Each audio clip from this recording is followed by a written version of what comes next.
All right, showing as recording. So I'm going to go ahead and start it.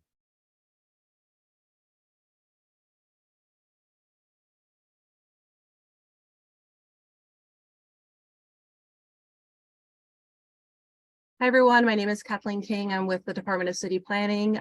We will be starting the scoping meeting for the Radford Studio Center project in 1 second. Just give me a moment to share my screen, and then we'll go ahead and get started with the presentation.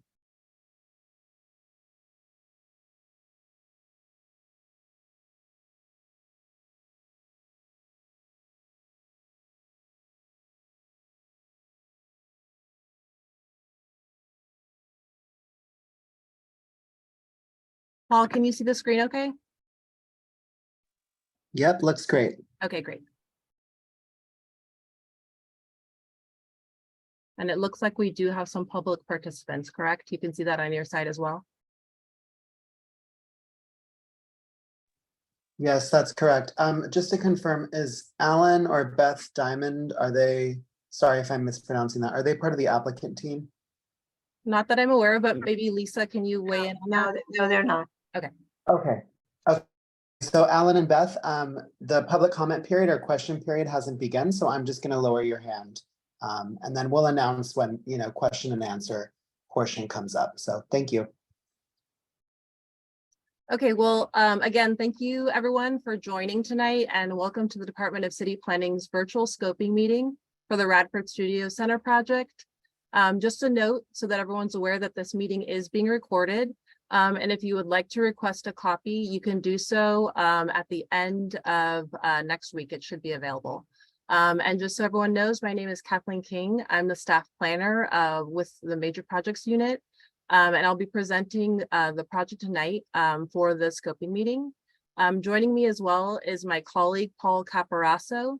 He'll be assisting me during the Q&A session. And then in addition to city staff, we have representatives from the applicants team, which I'll just ask that you turn on your camera as I introduce you. So I believe we have Brian Gladney and Zach Sokoloff from Hackman Capital. We have the applicants representative, Lisa Trifoletti, Mark Davis, and Francis Park. Consultants, Laura Rodriguez, Stephanie Eystone, Pat Gibson, Emily Wong, and Paul Travis, and the project architects, Dan Herman, Ashley Craig, and Paul Dana. As far as how tonight's meeting will work, we'll begin with a presentation followed by the Q&A session. And as Paul mentioned at the beginning of the presentation, we just ask that you please wait to raise your hand until we reach that Q&A session. And we'll provide instructions on that time how to raise your hand, either if you've using Zoom on your computer or if you've called in on your phone. All right, so the purpose and agenda for tonight's scoping meeting is listed here, and we'll go through each of these items during the meeting. One thing I do just want to note is that there will be no decision regarding the project made at tonight's meeting. So we'll begin with just discussing the purpose of the scoping meeting. The first step really of the project review process is for the city to conduct an environmental review of the project. And this is pursuant to the requirements of the California Environmental Quality Act, or often called CEQA. And so for this project, the city has prepared and published an initial study, which is available online. And this is really the preliminary analysis that determines if a project may have a significant effect on the environment. The project's initial study includes a list of screening questions, and these are used to determine which environmental topics should be studied further in a future draft environmental impact report, which is often referred to as an EIR. The initial study has been released, as I mentioned, and it will be available for a 30-day public review period. And the scoping meeting tonight serves kind of as like the kickoff meeting for the entire environmental review process. So the purpose of tonight's scoping meeting and just the initial study public comment period is really to present the topics that the city has determined will be studied in depth in the draft EIR, and then to receive feedback from public agencies as well as members of the public about the CEQA topics that should be further studied. It's also an opportunity for agencies and the public to provide any information that may aid the city in providing a complete environmental analysis. All right, so Here, we'll start to just discuss the project and the project site. So we can see here that this is an aerial view of the project site. It's shaded in green. The project site is 55 acres and it's comprised of two addressed parcels. So we have the north lot, which is located at 4200 North Radford Avenue. And then we have the south lot, which is located at 4024 and 4064 North Radford. Additionally, there's two unaddressed parcels. Those are located near the LA River and then the Tahunga Wash. And those parcels combined make up the project site. All right, so looking at the project site, this is an aerial view, obviously, and the site is located in the Sherman Oaks, Studio City, Toluca Lake, and Cahuenga Pass Community Plan. It's currently improved with approximately 1.2 million square feet of studio-related uses. These uses include sound stages, production support, production office, and creative office spaces. And each lot is developed with multiple buildings. The site is surrounded by a mix of uses and building types. Ventura Boulevard, which is to the south of the site, it's lined with commercial, institutional, and some residential uses. To the north and east, the project site is bounded by the Tahunga Wash and LA River, respectively, which provides an approximately 97-foot to 150-foot buffer from the neighborhood across the channels.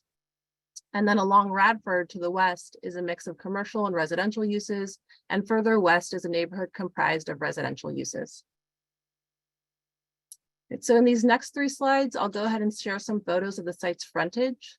So the first two photos, we're looking at the alley abutting the southern portion of the site, looking east and west from Carpenter Avenue with commercial uses to the south. Then here we see Radford Avenue looking north. The Radford Gate and commercial uses across from the site can be seen in the photo on the left. The second photo is a picture of Radford Avenue further north. And then here is a picture of the Colfax Gate on the left-hand side, and the other photo was taken from Moore Park, looking south towards the project site. All right, so now we'll start to go through what's actually being proposed under the project. So the Radford Studio project, really what it would do would modernize and expand the existing studio with the implementation of a specific plan. As detailed on the table on the slide, the project includes the development of approximately 1.6 million square feet of new soundstage, production support, production office, creative office, and retail uses. And this includes as well as associated circulation, parking, landscaping, and open space improvements. Overall build out of the specific plan would allow up to approximately 2.2 million square feet of total floor area within the site. This is inclusive of approximately 533,000 square feet of existing uses, which would remain as part of the project. It should be noted that the specific plan would allow for the exchange of certain permitted studio land uses and associated floor areas in order to respond to future needs and demands of the entertainment industry. So specifically, floor area from any permitted land use category may be exchanged for an additional soundstage and production support uses, as long as the limitations of the specific plan are being met. And then, as you can see in this table, as proposed, production office and creative office uses would comprise most of the site, followed by sound stages and production support spaces. Retail uses would make up a small portion of the site, and it should be noted that the project may also include a childcare component, which would be open to employees who have children. As far as the construction period goes, it's projected to take approximately 39 months, which could be completed as early as 2028. However, it could be extended to approximately 2045.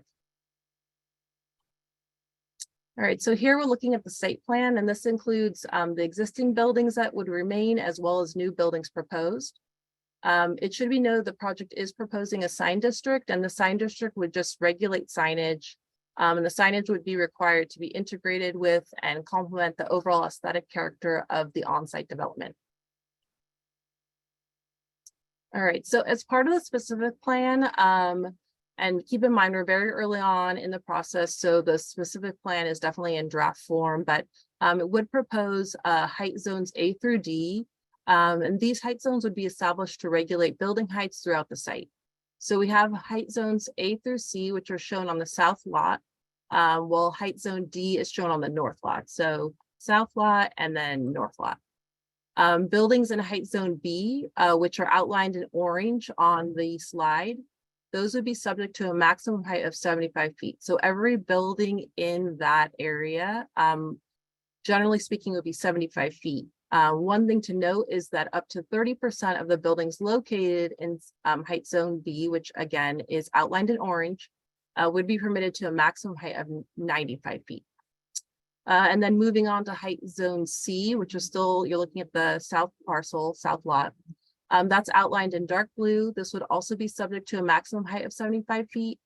But again, up to 30% of the buildings located in this zone would be permitted to a maximum height of 135 feet. And then buildings in height zone D, which comprise the north lot, is outlined in light blue, and those would also be subject to a maximum height of 75 feet. And then lastly, and I apologize, I think I skipped over this, but height zone A, which is outlined in yellow, those would be subject to a maximum height of, buildings in that area would be subject to a maximum height of 65 feet. There would be no exception to that rule. It would just be a standard 65. In addition to the height zones, new development would be subject to frontage and step back requirements, which these requirements are also shown on the slide. So frontage areas would function as buffers and really transitional space around the site perimeter.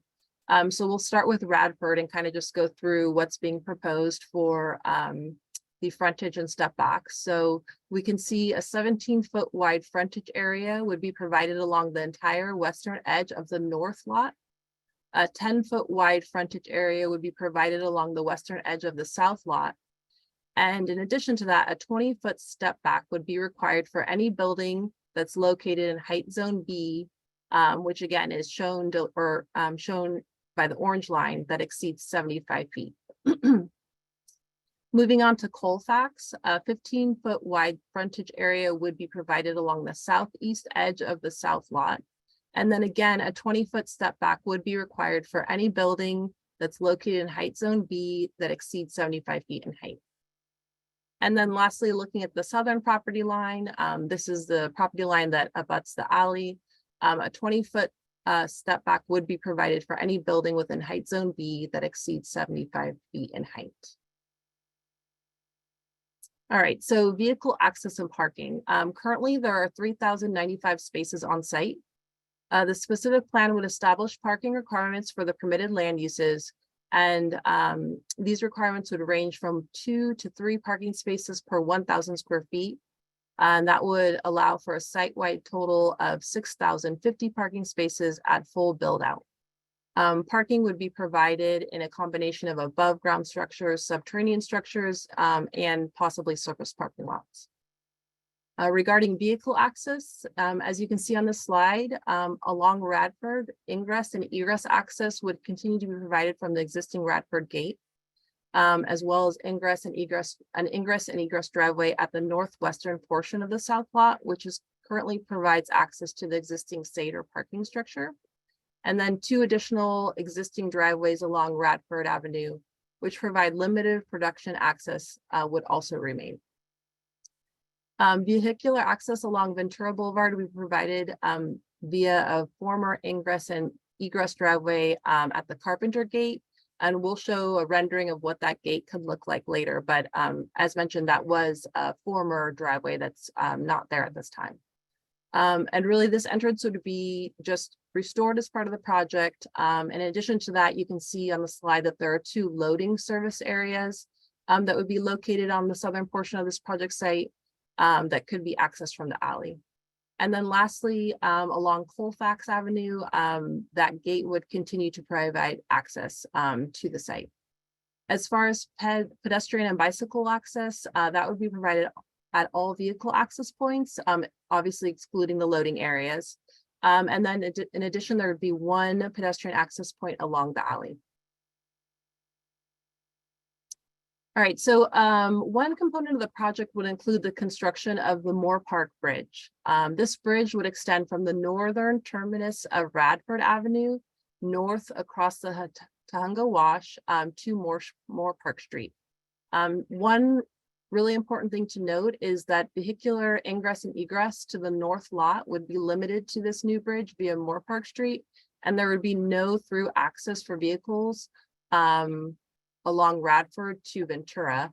That being said, as you can see on the slide, there are bike lanes being proposed, as well as the existing sidewalk could continue.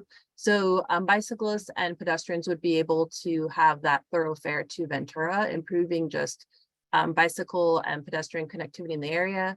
But again, vehicles would not be able to use Radford to connect to Ventura Boulevard. Instead, they would be immediate access to the north lot. As far as construction of the Moorpark Bridge, one thing to note is that it may be completed after 2028. All right, so moving on to the renderings. As I previously stated, the specific plan will set forth building heights, frontages, step backs, and other design standards. Really, the overall design strategy of the project focuses just on continuing the existing studio uses on the project site, while building new facilities that are integral to the ongoing operations of the studio, and really just creating better integration between the site and adjoining public streets, the LA River and the Tahunga Wash. So what we're looking at here is the proposed new Carpenter Gate, which would be accessible from Ventura Boulevard and the alley. All right, and then just moving around the site. So here we can see the improvements to the southeast corner of Radford Avenue and the adjacent alley with the Radford Gate in the background. And then here is the actual Radford Gate. So it's an existing gate, and these are the improvements that were being proposed. All right, and then here's the Moorpark Gate. So again, this would be a new gate and it would require a bridge connection. But again, just to emphasize, there would be no through traffic permitted to Ventura Boulevard. And then lastly, as far as gates go, we have the existing Colfax gate, so we can see the improvements being proposed here. And then one last rendering. So this is just an interior view of a potential promenade that could be included. As I mentioned, there are just improvements being made internally as well as to the project frontages. So this is one potential promenade that could come about from the project. All right, so to briefly speak about landscape and open space, the site's open space and landscaping really has been designed to enhance the public realm along the frontages and to maximize public access to the Tahunga Wash. Improvements to the wash would include a new paved pedestrian bicycle path, fencing, lighting, and wayfinding signage. The path would also include planting and irrigation to promote riparian habitat consistent with the Rio guidelines. And there would be approximately 110,000 square feet of open space that would be provided along the project site frontages. In addition to that, landscape areas would be throughout the interior of the site. This could include various ground level open space areas and rooftop terraces. Okay, so looking at this flow chart, what this flow chart shows is the city's review process for the project. As you can see, the project is still very early on in the review process as the city is holding the scoping meeting tonight. The applicant has submitted an application to the city, and the city is at the first step of the environmental review process.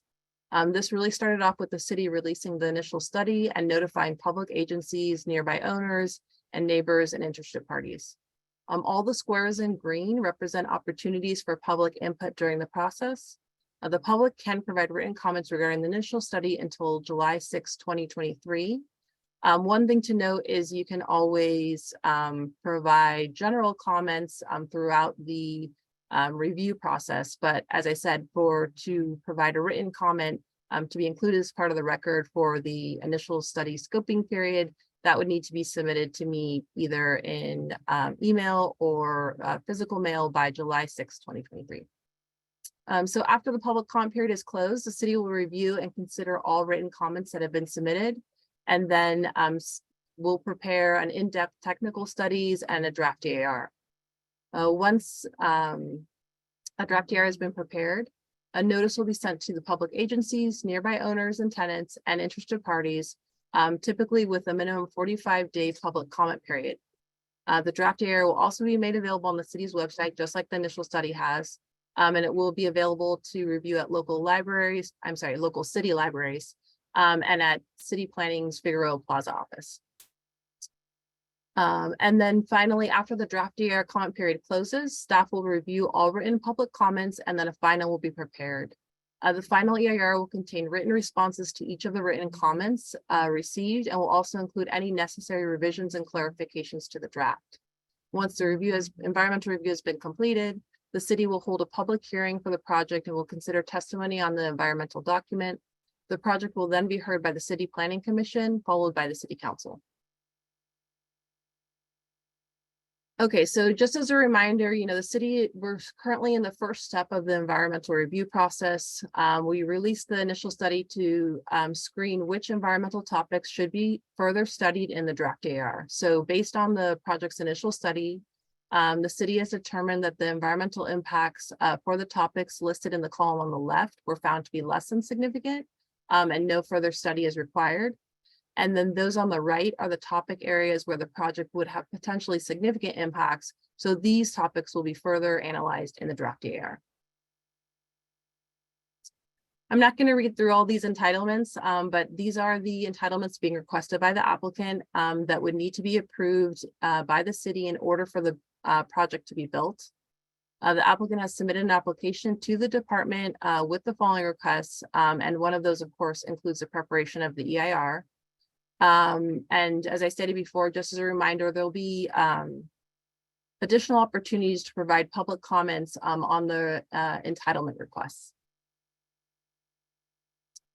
All right, and so then this slide really wraps up the presentation portion of the scoping meeting. It includes various ways on how to submit a written comment to the city. So again, just please note that the city requires all comments to be submitted in writing to be considered as part of the record. You can submit public comments to me via mail at 221 North Figueroa Street, Los Angeles, California, 90012, or my email address is kathleen.king.at.lacity.org. And again, those comments would need to be submitted by July 6th at 4 p.m. We'll now move into the Q&A session. One thing to note is that asking a question during this portion of the meeting, it does not constitute a formal written comment. So again, we're here to answer your questions, listen to your comments, but if you would like your comment or question to be part of the record, you would need to submit it in writing. And with that, I'll take a minute to introduce the applicants team again. So as we introduce you, please just go ahead and turn on your camera for any of those people from the public that joined late. So we have Brian Glodney and Zach Sokoloff from Hackman Capital. The applicants representatives Lisa Trifoletti, Mark Davis, and Francis Park. Consultants Laura Rodriguez, Stephanie Eystone, Pat Gibson, Emily Wong, and Paul Travis. And the project architects Dan Herman, Ashley Craig, and Paul Dana. And if you've joined tonight's scoping meeting via computer, at this time you can use the raise hand button, or icon, I should say, and then we'll know that you have a question or comment. And if you've called in and you're listening via phone, please press *9 to raise your hand. Staff will either call out the last 4 digits of your phone number if you called in, or if you're using your computer, we'll call out your name with the name you used to log into Zoom. So if you could just give us a second to just organize the callers, and then Paul, whenever you're ready, please go ahead and proceed. Sure. So again, folks, if you want to go ahead and raise your hand at this time, this is to ask any questions or make any comments. I'm just going to go in the order with which I see on my screen. And just to note as well that in order to allow you to talk, I have to prompt it. So if you're calling in, you might hear either some sort of click or a notice that you're able to speak. Okay, I'll go ahead and get started with a question or comment from Kathy. Kathy, you're now unmuted on our end.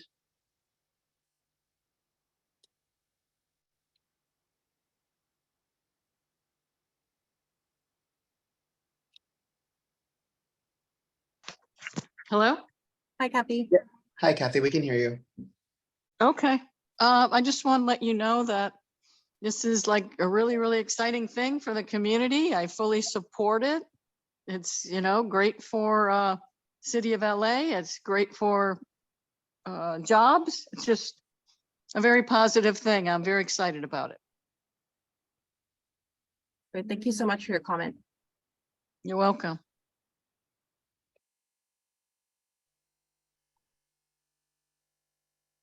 All right, and next up we have Buzzy 888. I'm gonna click to allow you to speak.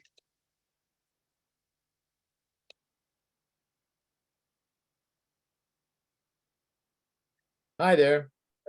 Hello. Hello. Hi, we can hear you. Hi.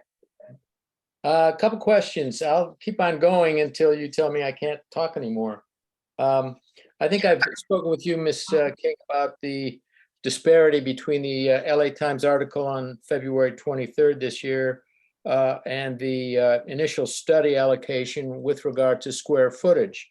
I don't know if Mr. Sokoloff is hearing me, but in that article, it suggested that out of a conversation between he and the head of the studio, Michael Klausman, articulated there were about 210,000 square feet of production office space.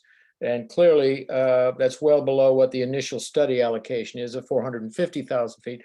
The reason I ask that is that production office space has a very different density than, in my experience anyway, what one is referring to as the creative space. Generally, creative spaces are for executives and they're more private office secretarial, whereas production offices are very often a combination of a bunch of people in a room on phones. So the density between the two is very different, yet the formula that the initial study shows is the same. So I'm troubled by the fact that the two types of offices are being lumped together because it will render, I believe, an inaccurate number of employees per category, which at this point in time is unknown. I would also love to see a plot plan of the current office production space. I would like someone to from the environmental creation team to actually go out and assess if that's accurate or not in terms of the 450,000 square feet. And finally, are there differences in the designs of the creative offices and the production offices? They, generally speaking, my experience, have two different purposes. And are they all going to be the same? Because that it doesn't ring true to the practicality of the way production offices work and creative areas work. I'm curious about this mobility center. Los Angeles is a car city with poor public transportation. All employees on the Radford lot have irregular hours, or virtually all of them, making carpooling, shuttling, bus transportation impractical. The idea of the applicant has put forward that envisions mobility centers on the lot to serve these transportation concepts and ease traffic is specious at best. I encourage the creators of the draft EIR and city planning to canvass or sample current employee trends as about the means that they use to get to work. Most new employees, per the initial study, are planned to come from outside the area. But yet, by their own numbers within the initial study, and those that are suggested at the end of the build-out, show a deficit of 2,870 dedicated car spaces, regardless of that reference to the standard business use and 2 to 3 spots per that use.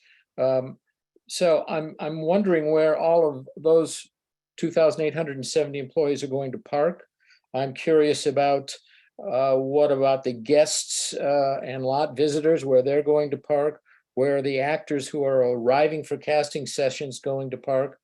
It seems that the applicant has not made that determination, and I would hope that LA City Planning and the folks at LA at the drafting the environmental report would pay some attention to that.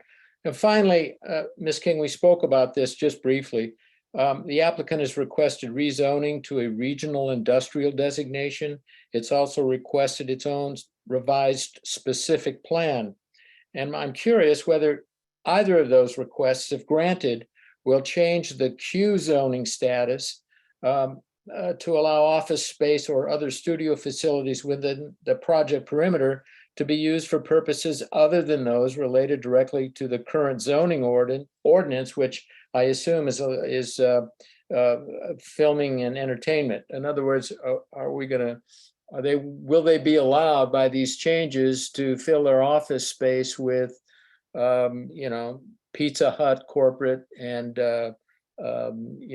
Big Five corporate office space rather than office space specific to film industry.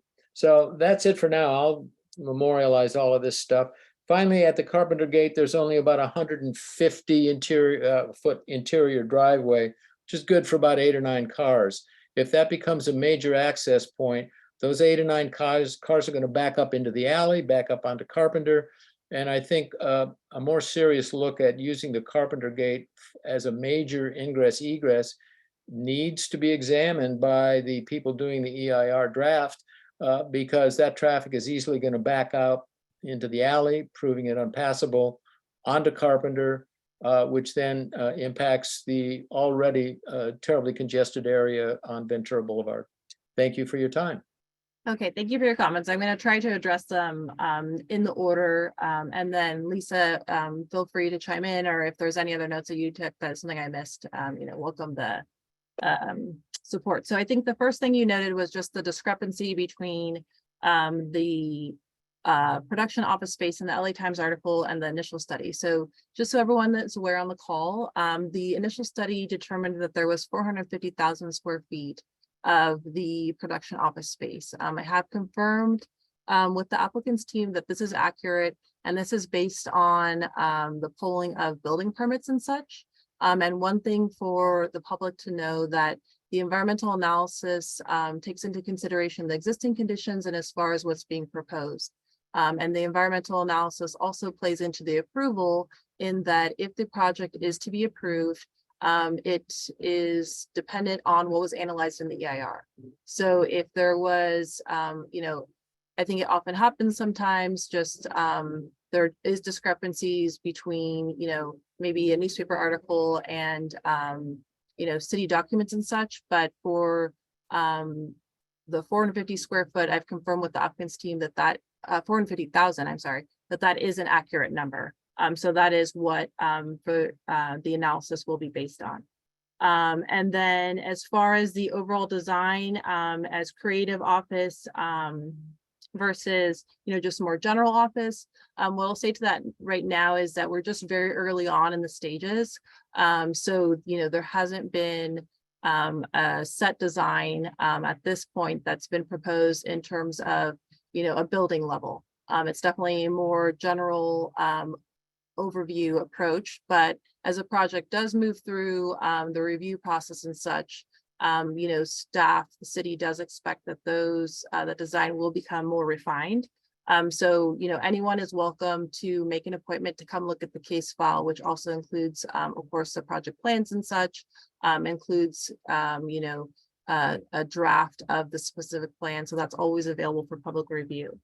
As far as the mobility hub, I just wanted to mention that because I didn't include that in my presentation. So just so everyone who's on the call is aware of what that is, the applicant is proposing 2 mobility hubs, one on the north lot and one on the south lot. And what that would allow for is a couple of different things. So it often has improvements that encourage the use of public transit. If people were to ride their bikes, sometimes it can have showers. Oftentimes we see now it has dedicated space for drop off and pickup of ride sharing. So that's not occurring along the public streets. And again, that's just a way, I think, to encourage people to use public transit, understanding that there is nearby bus routes. I know there are two on Ventura Place and Ventura Boulevard, and then the Universal City Red Line is about 2 miles from the site. As far as car spaces go, so the specific plan does include standards for the amount of parking that would be proposed. I do want to clarify, just so everyone's aware, that under CEQA, generally speaking, parking is no longer an impact. That's direction that we've received from the state. And then just a couple of other things to consider. The project site actually is able to take advantage of AB 2097, which again, this is a state regulation which says that the city is no longer able to impose parking minimums if the project complies with the requirements of AB 2097. And that's specifically that it has to be within a transit priority area, which again, it does qualify for that. So the applicant is choosing to provide parking, and that will be included as part of the specific plan. But just so everyone's aware that they are, providing that while they're not necessarily required. And then let's see, sorry, I'm reading. Oh, the rezoning. So you are correct. There is an existing queue condition that's part of the zoning of the project site. So just so everyone understands, and not to get too much into the weeds, but queue conditions for the city, they impose specific restrictions for that particular site that might not be applicable to the neighboring site, even though the neighboring site and even though the two sites are zoned the same way. So this project site does have an existing queue that notes that generally speaking, what it says is that the site should be used for studio uses, what's there today. This with the adoption of the specific plan, that would then override that. But the city's understanding is that, and as I stated in the presentation, the specific plan is proposing modernization and continuation of the studio. So Lisa, I don't know if you can chime in terms of, I don't want to misspeak in terms of, let's say, everyone understands right now that, people are telecommuting. So let's say, maybe there's too much office space, but my understanding is the studio wouldn't then lease that to, outside commercial people. And instead, that's one reason why we have this equivalency program, which would allow them to change out uses depending on market demands. The uses would remain the uses as exist today as a studio campus, which includes today production support, office, creative office. And so you're correct that the queue conditions would be superseded by the specific plan, but the intent of the queue conditions would be incorporated into the specific plan. Okay, great. And then lastly, regarding the Carpenter Gate and access, understanding that access isn't there right now. So just so everyone is aware, transportation, that section is being scoped into the EIR. So what that will entail specifically is a technical study that specifically looks at transportation and such. And so if you're interested in that or want to read more about that, just expect that to be within the draft AR. And I believe that is all I have for right now. So Paul, if you want to move forward. Oh, and one thing. Oh, sorry, Lisa, go ahead. Oh, you're muted. Oh, I think just to address some of the questions around design and the creative versus the production space, I'd like to invite Brian Glotty to weigh in on that. And then, yes, we just want to make clear for the record that the LA Times article did get it wrong. And so we did do extensive reviews of existing structures, again, compared it against our building permits. And so that is correct. And that the plot plan is definitely part of our application available for public review. But I'd like Brian to jump in, and then I'll ask Pat Gibson to just weigh in a little bit about the mobility and the queuing at Carpenter Gate as well. Thank you, Lisa. Good evening, everyone. Brian Gladney here with Radford Studio Center. Kathleen, thank you for the robust answers there. Buzzy 888, clearly you're very interested in the project, and we really appreciate your engagement here tonight. And we'll be happy to answer questions tonight and as they come up over time. So please feel free to reach out. You have the contact information. To provide a little bit of clarity on the program mix and why it's set up the way it is, we are lucky enough to have inherited a lot, just a handful of years away from being 100 years old. So it has seen the complete evolution of media and entertainment across the industry, all the way from the silence to the talkies to now the VR and AR worlds of digital capture. And so with that massive evolution of technology, entertainment, consumption, the way that we all view that, whether it be, in the theater or now on any possible device anywhere in the world, the business alongside with that has changed. And so with that, and you point out correctly, there is a distinction between production office and the creative office component of this. The production office for us generally is the directly associated space to the stage and the production areas.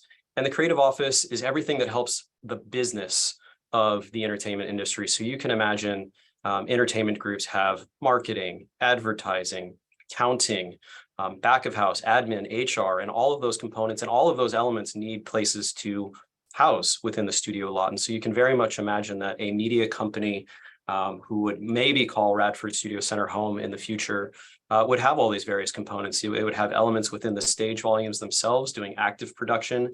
You would have production office, production support, helping to support those activities. And then you would have the business side of what would happen in the campus. And what we've done is make sure that we can accommodate both. We want to make sure that we're able to evolve with those media industry demands.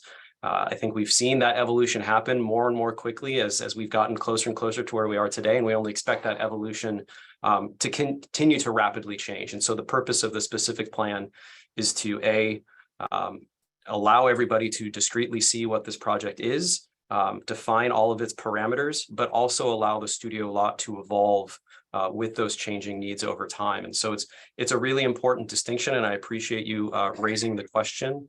Our goal here, as we've been for nearly 100 years, is to make sure that this existing studio use maintains a studio use for decades to come here. And so we're really excited about that mix. And then I'm going to hand this over to Pat to help answer some of the questions about the queuing at Carpenter. But what we want to say relative to Carpenter Gate, aside from the queuing component, is it's really important for us to now have a front door. The studio's been a little bit of back of house, a little bit hidden behind Ventura. And we believe it deserves a front door to Ventura. We want to make sure that the employees, the production companies, they can directly connect with all of the businesses along Ventura Boulevard, from catering to work dinners, to going out and shopping and visiting all of those businesses. So we want to make sure that there's a great front door.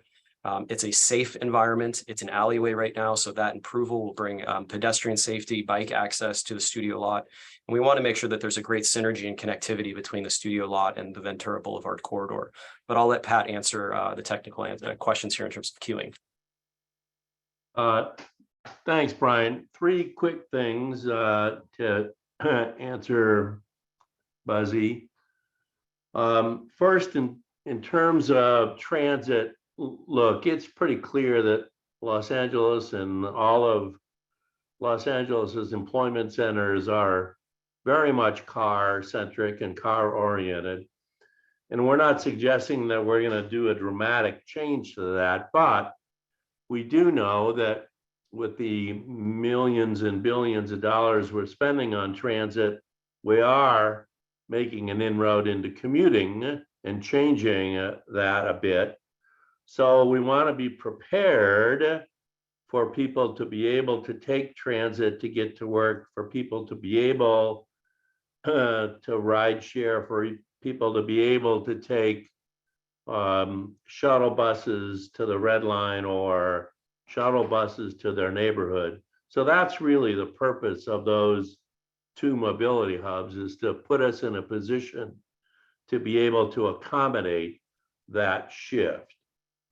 In terms of parking supply, while it may not be an environmental impact report criteria anymore, it's still incredibly important to the overall success of the project. So the EIR, the non-CEQA portions of the EIR, will contain a parking analysis that shows whether or not the supply is adequate to accommodate the peak demands of the project.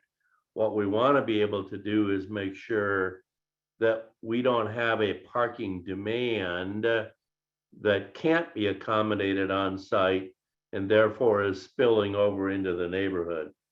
And lastly, Buzzy asked about the design of the Carpenter Gate. We will have a full capacity evaluation, a full queuing evaluation to figure out how many lanes we need inbound and outbound, where those gates and security points need to be placed so that we're not backing up onto Carpenter and certainly not backing up into Ventura Boulevard. So all of those are great points, and all of those will be covered in the transportation analysis in the EIR. And Kathleen, if you don't mind, if I can interject real quick, I just want to clarify one point on the office component of it in terms of what happens inside.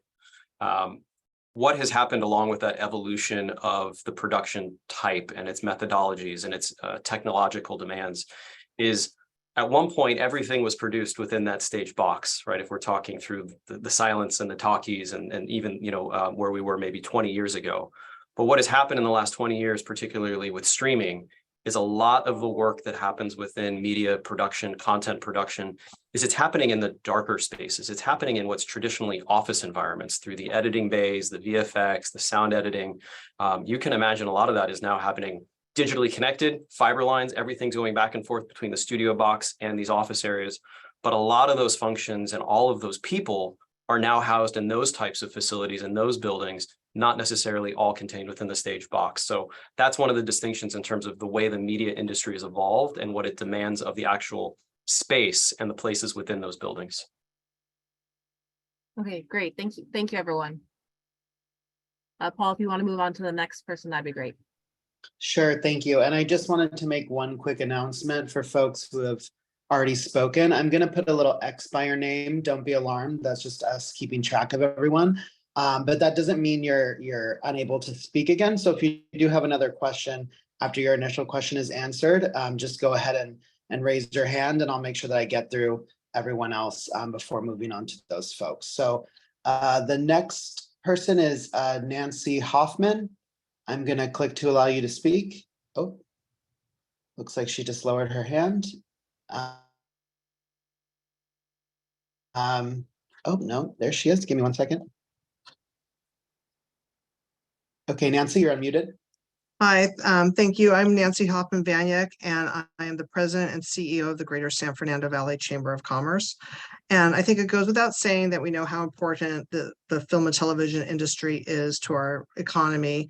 It employs people across diverse skills and trades, from special effects technicians, makeup artists, set builders, etc. And the dollars that the film companies spend at these studios, they greatly impact our local economy, which especially after the pandemic, we definitely need, and increases our sales tax revenue tremendously.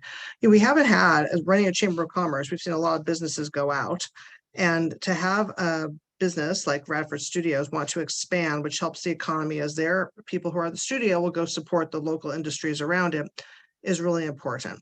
As a community member, Radford Studios continues and expands on the strong support that it inherited from CBS when it was there. They've opened their doors to schools and community-based organizations.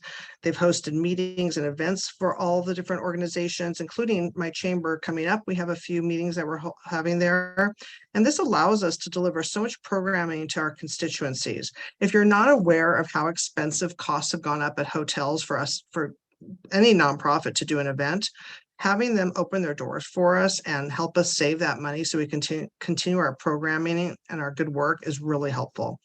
So we're looking forward to the adoption of the specific plan. We know that it'll ensure the studio will continue to be a world-class facility and a home to good jobs across the San Fernando Valley for many, many years. So thank you for having me here. Thank you for your comment.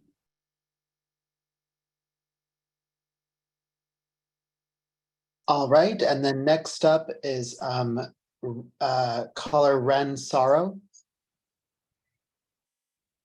Oh, hi. So I'm the cultural chair for the Studio City Neighborhood Council.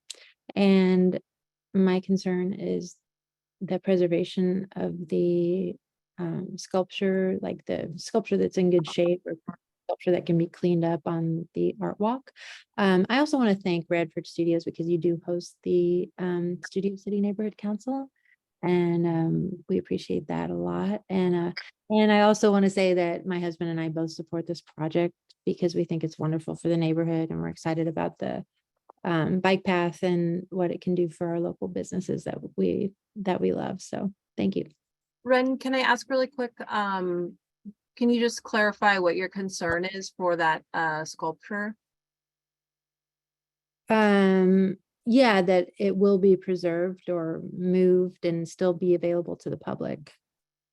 Maybe not all of it, but as much of it as can be, because it's part of the art walk, and the artist that created it died about 3 years ago. His name was Carl Johnson, and his family still comes and cleans up around the sculpture.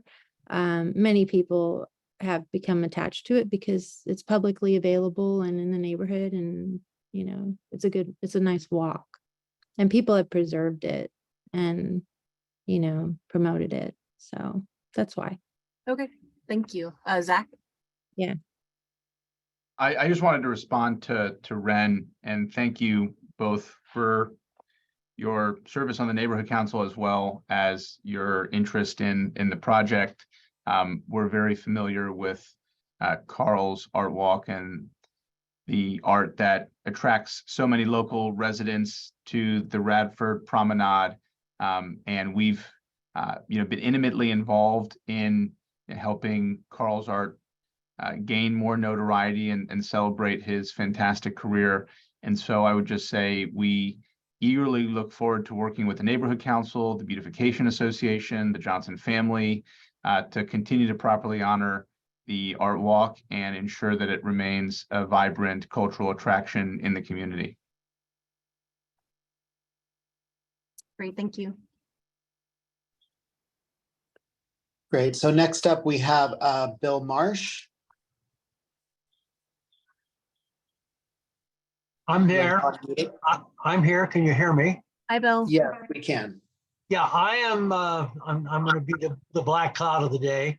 I live on Radford between Valley Heart and Woodbridge, and I unfortunately have experienced, in terms of quality of life, the downgrading of this particular street because of the massive construction on the Studio City lot.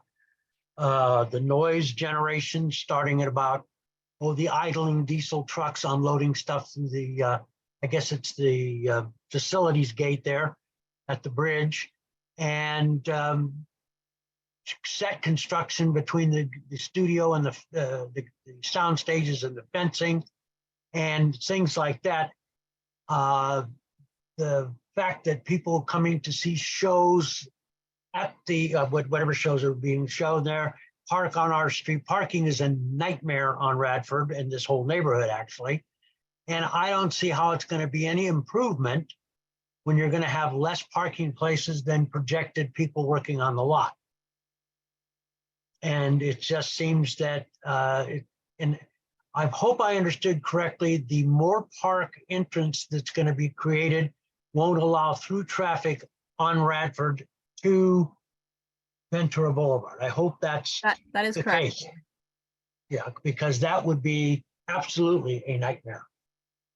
And the other things are people going to work at the studio. For some reason, the stop sign at Woodbridge doesn't exist. And I've had cars come by my place and go into the parking lot and the main gate, go by my house at 70, 80 miles an hour. So, I mean, it's craziness on this street. And I just hope something is going to improve, because I don't see an improvement for the residents on this street. Maybe the rest of the neighborhood is in love with it. I'm not, unfortunately. I hate to say that, but I'm not. And my wife is in the business. Okay, well, I appreciate your comment. Oh, I didn't mean to interrupt you. If you have. That's okay. That's okay. I don't mean to be the black cloud guy, but unfortunately, my experience for the last 10 years has not been a good one. And, I needed to voice my opinion for whatever it's worth. No, I appreciate your comment and you just taking the time to attend tonight's meeting. And I'll just start off by just, clarifying that in terms of the construction, I mean, I think everyone on the call probably has experienced, construction at some point. I know our offices are in downtown, so we are sometimes seems constantly subject to it. But just so everyone's aware, in terms of kind of putting a sequel lens over it, the project would be required to comply with the city's construction hours. So specifically, that's Monday through Friday, 7 to 9 p.m., Saturday, 8 a.m. to 6 p.m., and then not on Sunday or holidays. And then as far as I think you noted also that, there was just seemed as though there's a lot of parking on Radford and then also just speeding along streets and such. So, I appreciate you just making us aware of that. And if you would like, excuse me, if you would like that to be part of the record, I would just encourage you to submit that in writing to me. And Lisa, I see there's something you'd like to add. Can I interject again? Sure. Yeah, the construction I was referring to was ongoing productions, building sets and things like that, where they start at 4 or 5 o'clock in the morning. And we can hear them pounding away and stuff like that. I can't see how it's not going to be exacerbated with this, expansion of the facility. Hello? Hi. Okay. I apologize. That was my misunderstanding of construction. Yeah, no, I'm talking set construction, things like that. Movie cars that they store on the lot, alarms going off at 2 in the morning, calling the no one to call to take care of it. Things like this. It's been ongoing since we've lived here. And it's been since 95. And it's just, these things need to be addressed. There needs to be some advocate there for us when we have problems. I don't think my quality of life should be diminished because we're making the quality of life in the neighborhood better with this new studio expansion. If I may, again, thank you, Bill, for being here tonight, and thank you for sharing your experience. As you know, there's some folks on our team who handle day-to-day operations, and a lot of what you talked about is just, how we can be a better neighbor in our existing operations. I mean, just for the record, I want to make sure that you understand that no new stages are planned along Radford, and our team is really wants to be very responsive to you. So what we'd like to do is provide for you our phone numbers or get your contact information after this, and we'll find a way to connect and really talk about how we can, again, be responsive to you. We follow noise ordinances. And again, we want to make sure that we have an opportunity to connect with you, and we thank you for coming out tonight, okay? We have also our website, and we have coffees on the lot, and we really do invite you to come out so we can work on your issues. Yeah, and Bill, just so if it's easiest, you can always contact me and I can pass that along to the applicants team. My email again is Kathleen with a K.king@lac.org, or my phone number is 213-847-3624. Okay, Paul, if you want to move on to the next, it looks like we have a couple or, a number of people, so I want to make sure everyone gets a chance. Sure. And so next up we have, sorry if I mispronounce this, Chad Baggio.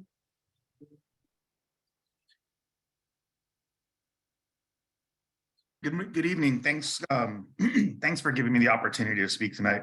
My name is Chad Baggio, and I'm the Los Angeles County representative at the Building Instruction Trades Council in Los Angeles in Orange County.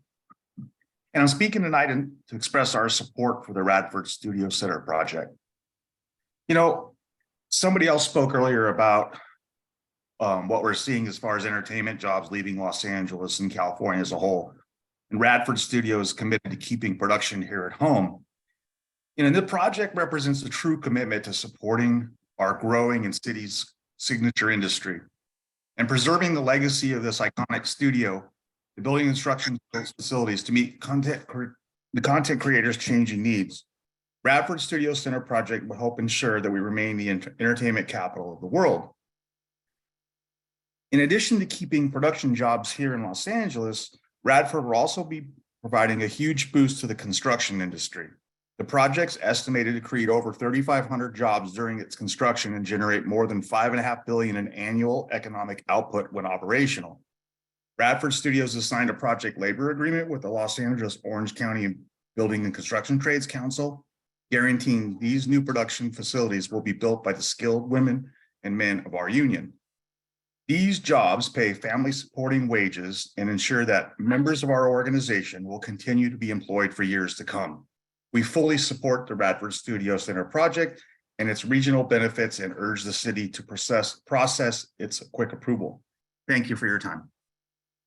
Thank you for your comment.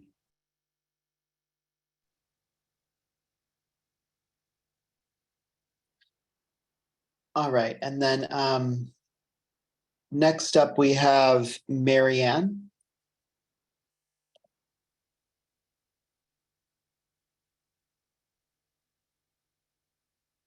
Hi, Paul. Thank you. Can you Sure, hear me? go ahead.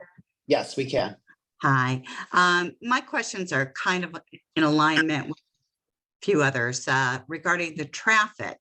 Now, I know we discussed the Carpenter Gate and Ventura Boulevard, but the gate from Moore Park, how do you guys plan to deal with traffic? Because it's a pretty narrow street to have like a left-hand turn lane or a right-hand turn lane, whatever, depending on how you're going into the studio. Especially, you know, around 8 in the morning when you've got people going to Carpenter Avenue School or Campbell Hall, etc. And then my other question was the building height. So are we looking at most of the buildings being built averaging 5 to 7 stories high? Yeah, okay, so I'll start with the building height really quickly. Just 'cause I think that might be the more direct question to answer, but really depends on the different zones, right? So there's those 4 zones, and Ashley or Dan, feel free to jump in, but assuming a story is about 10 feet, you know, within the different zones, the range is from 60 feet.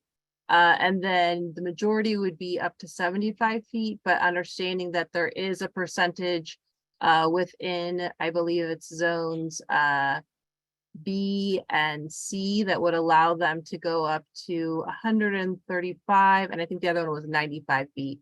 Apologies, the lights just turned off in my office. So, you know, you would have height standards so that they wouldn't be able to exceed that. And I see Paul and Dan turning on your camera. So if there's something you'd like to add to that, please feel free. Oh, you guys are muted though. Thank you, Kathleen. Your statement a few seconds ago was right on. If we're looking, or Mary Ann's was, we're looking at approximate buildings heights in terms of number of floors. Given the heights in the height conditions drawing that you presented, Kathleen, we're looking at a range of 5 to 8 story buildings, plus or minus. A little taller than 10 feet floor to floor, given contemporary office and creative office design. A bit taller than that, then the result is just that 5 to 8 stories. The taller buildings being pushed towards the center of the site, the lower buildings held to the perimeter of the site. Okay, great. Thank you, Paul. And then Pat, as far as you know, potential impacts along Moore Park and what that would mean, I would wonder if you could speak to that a little bit for Mary Ann. Sure. First of all, Moore Park is a public street, so whatever we propose there would have to be reviewed and approved by LADOT. The EIR would include a full analysis of the end of that new connection to Moore Park. We would be looking at trying to get a left turn lane into the Radford connection. We'll evaluate whether or not a traffic signal is the right control for that area.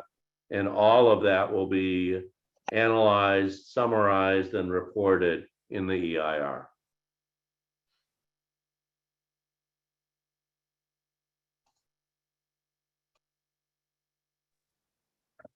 Great. And then next up we have Sharon.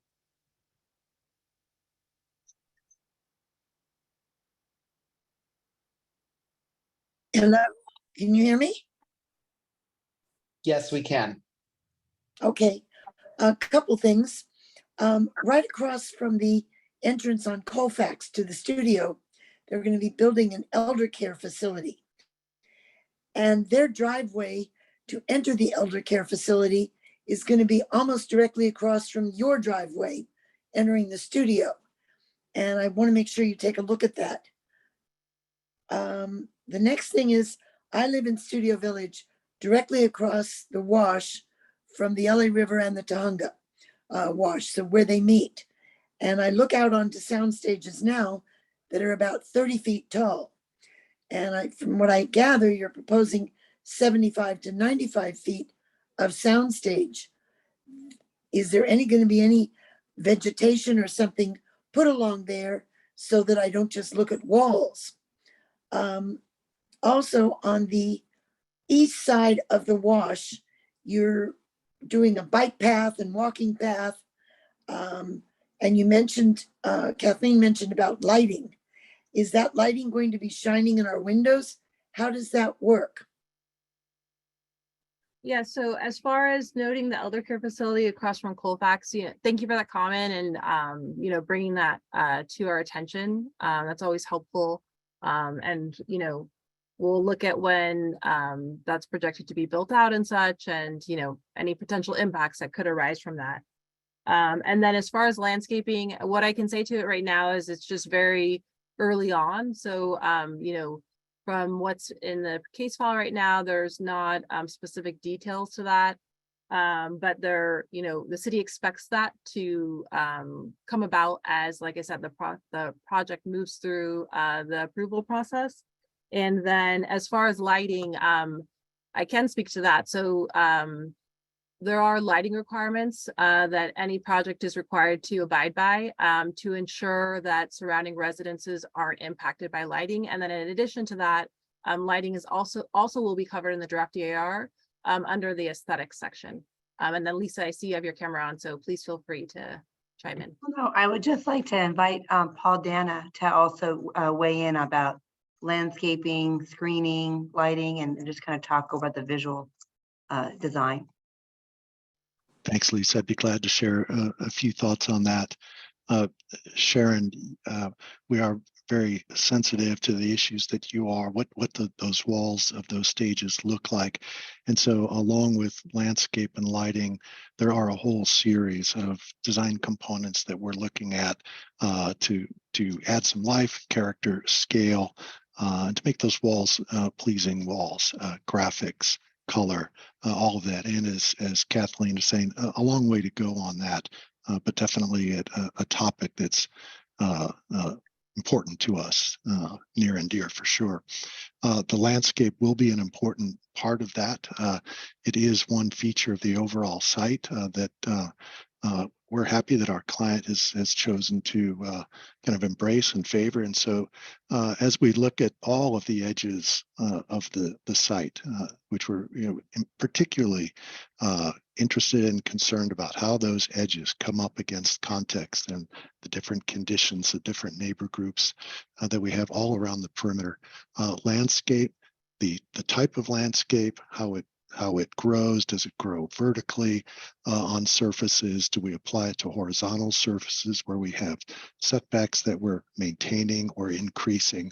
A really, really important tool to making this a project that is sensitive to its place. Thank you, Paul. And Paul, can you also just add in terms of the dimensions of the stages as well? I want to make sure we correct that for the record. On the heights of the stages, yes,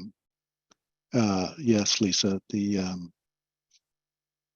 heights of the stages come up to a height limit of 75, a maximum height limit of 75 for the stages that are if you refer back to Kathleen's drawing, she had the green zone or I'm sorry, the orange zone that ran along the LA River there, where we're showing a set of 9 different stages. And in that zone, the height limit is up to 75 feet for the base height.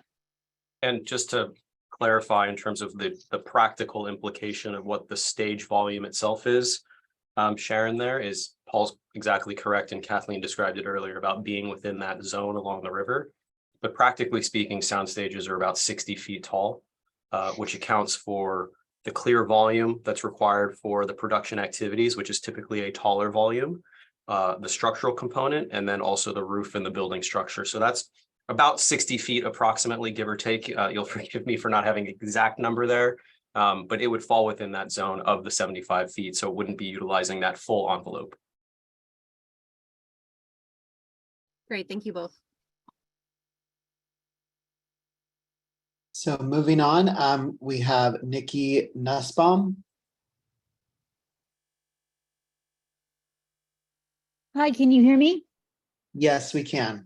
Hi. I'm sorry, I mispronounced your name, Vicky Nussbaum. That's all right. I was going to introduce myself, so that's fine. My name is Vicky Nussbaum.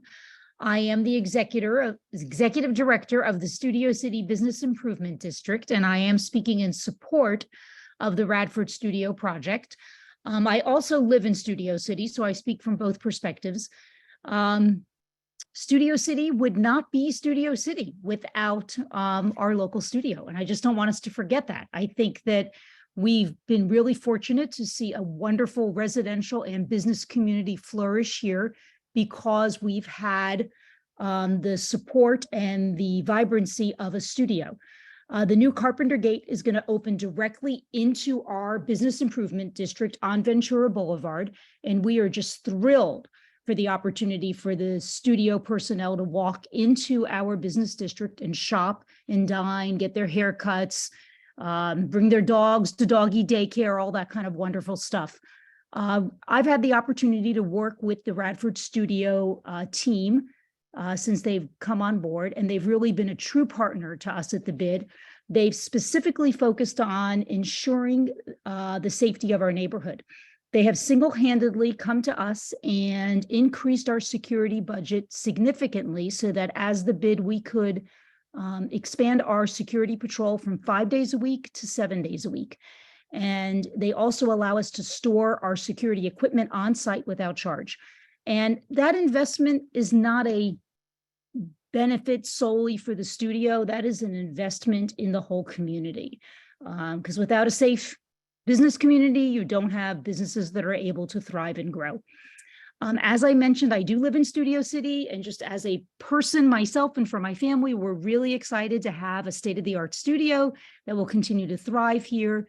And we are very confident as the Business Improvement District that the studio will continue to be meaningful partners of our community. Thank you. Thank you for your comment.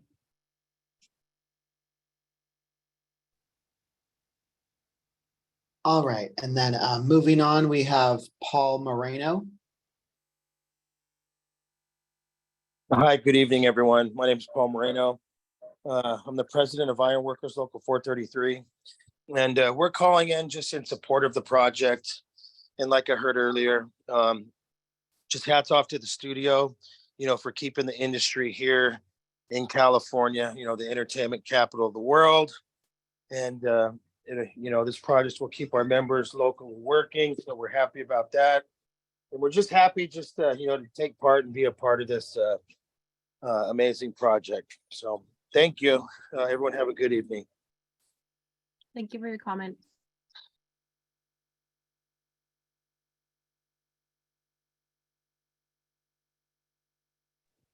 Sorry, give me one moment. No problem, Paul, take your time. All right, and then next up we have Rochelle Kaiser.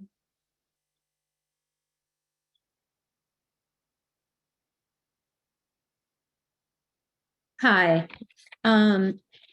Thank you for giving me an opportunity to speak. I think I'm actually a homeowner at Studio Village. I assume you can hear me right now, right? Okay, just validating that.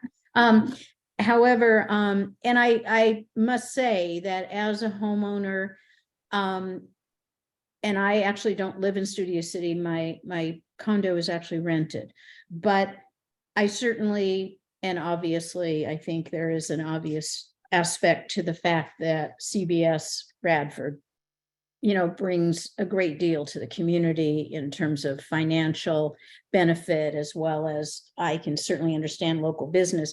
My questions are really kind of more directed at more of a practical end. And one of my questions is, with the studio being already so close to, as you know, to Studio Village, which is pretty much enormous.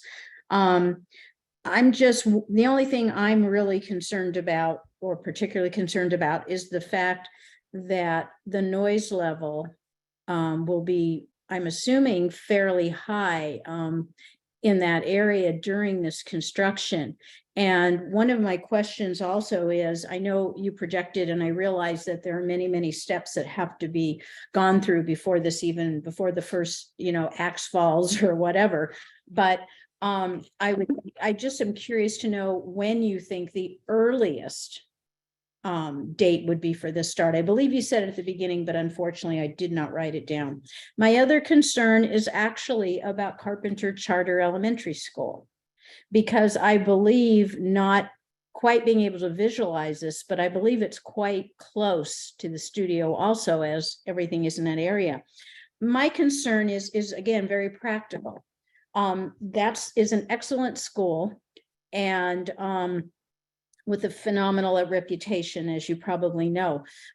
But I also happen to know that it is a very difficult school for parents to park near for various reasons already. I'm just curious to know, in your opinion, how does that parking, is it going to get a lot worse? Because these parents are already walking a significant difference, some of them with little kindergartners, to get to school because it's already congested. My concern is that with that much construction, I think not very far from it, about half a mile, I'm assuming that when all the construction workers are actively on the property, that's going to take a lot more parking, because unless they somehow have designated parking for themselves, because clearly they're driving to the site to be working. And a project of this size has to have a tremendous amount of cars, I would think, brought in. So those are my small but significant to me questions. Yeah, thank you for those questions. As far as, I'll go ahead and start with the first one, as far as noise, just so there'll be a noise and vibration study included in the draft AR. That section was scoped in. So I would definitely say keep a lookout for that. And that will speak to noise and vibration that it could occur during construction as well as operation of the project. So unfortunately, we don't have that data right now, but it will be included in the draft.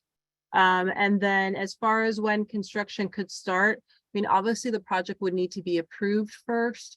The number that I had stated in the presentation was projection of build out, that it could be as early as 2028, and the construction period is projected to be around 39 months. Obviously, there could be some start and stop time there. And then Lisa, I'm going to turn it over to you as far as I know Carpenter School is right up the street, and you had talked to the city before about parking and such. And then also, I don't know if there's anyone on the team that can speak to construction workers and parking at this stage in the project.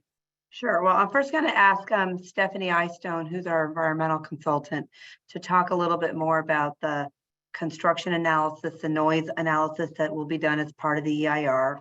As you said, construction is anticipated maybe to be as early as 2025, but all of that is pending, complete project approval.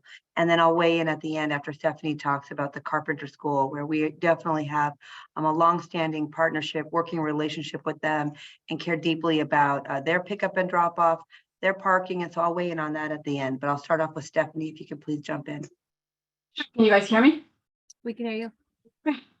So for construction noise and actually just construction altogether, the EIR will have a very detailed analysis of on-site construction as well as off-site construction. And that off-site construction, is primarily associated with haul truck trips. So we'll be working with the applicant and the city to define haul routes for the project site that we'll thoroughly evaluate. And then with regard to on-site activities, we'll be looking at access, we'll be looking at staging, various types of equipment. We'll be looking at construction by phase. So at the end of the day, we'll have a very detailed analysis of construction activities. Again, we're just now starting those analyses, so those are not complete. But you can expect that you will see a very detailed analysis of construction and construction impacts in the draft EIR. Okay, great. Thanks, Stephanie. And then I think the only other thing I'd like to just say is, and as related to Carpenter School, I mean, we even this year, for the last semester, we offered our parking to be available for parents for pickup and drop off. That's something that we would continue. And then, you know, obviously, you know, moving forward, we're continuing to look at, you know, how we can partner with Carpenter School and help their parking situation as best as we can. Great. Thanks, Lisa.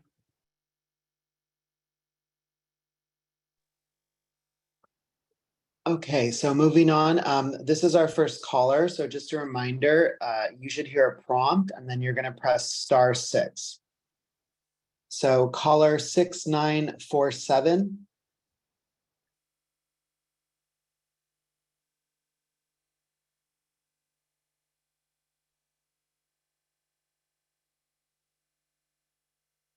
Hi there, my name is Paulina. I just wanted to comment. I've worked in the entertainment industry for several years. Particularly, I'm in the wardrobe department, and this lot has been home to many productions that I've worked on. I can speak for myself, colleagues, family that are in the industry, and we're just so excited to see the modernization and the investment in the studio. I think this project is just overall wonderful for our modernization. Thank you so much for taking my comment. Thank you for your comment.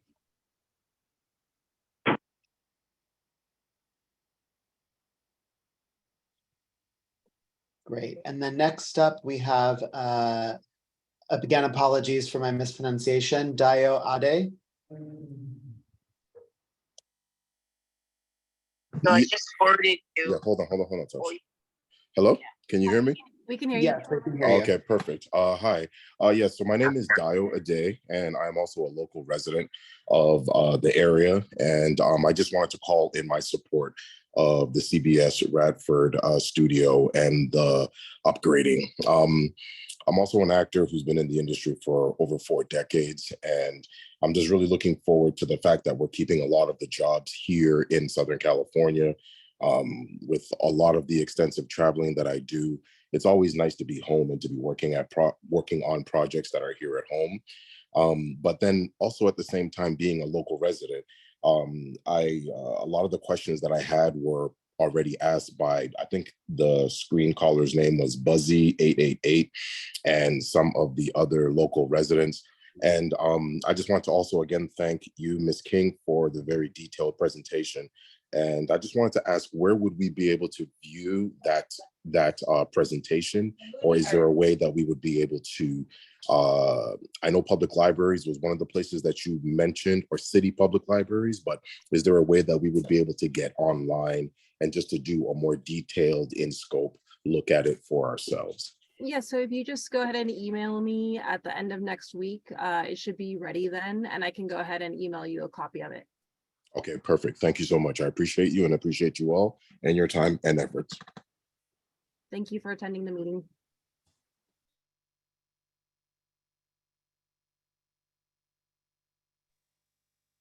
All right, next up we have Peter Diamond.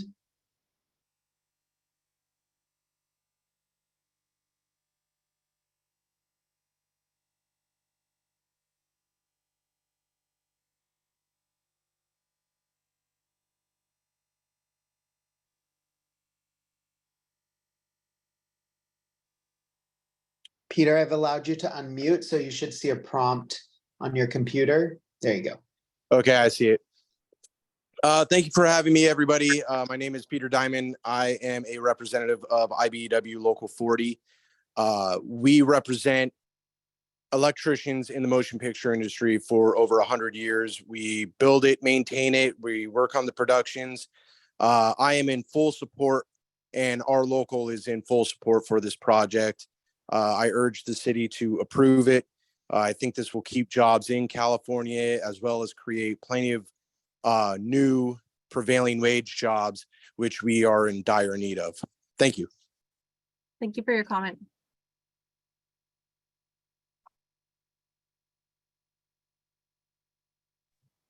And next up is Patty Kirby. Hello, I am thrilled about the project and also the cooperation from Lisa and Katie and the Radford team. I live with in the neighborhood called Landale Square, which is directly across from Moore Park, where the bridge will be built. And so thank you, Lisa, for setting up a meeting next week for our neighbors.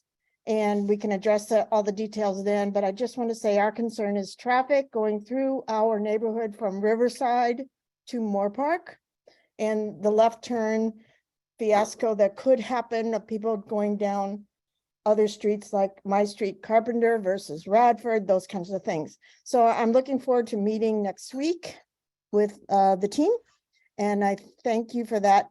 And also the other comment would be the loud pounding to build a bridge over the LA River. We experienced that years ago when they built the bridge right by the park, and many houses lost their foundations, things like that. So we're looking for answers on what fixes can be made. And this has to be addressed in the DEIR, FEIR now, even though this is later in the project after 2028, I understand, but we still have to address it. Thank you. That's correct. Kathleen, the only thing I'd like to say is looking forward to seeing you, Patty. And for those that are neighbors, I mean, that is our commitment, is to be proactive in our public outreach. And so we look forward to working with any neighbor that would like to sit with us and talk the project through. But thank you, Patty, for your comments.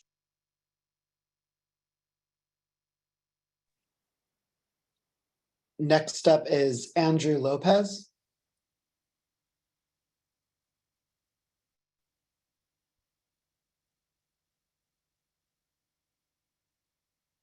Andrew, you're unmuted.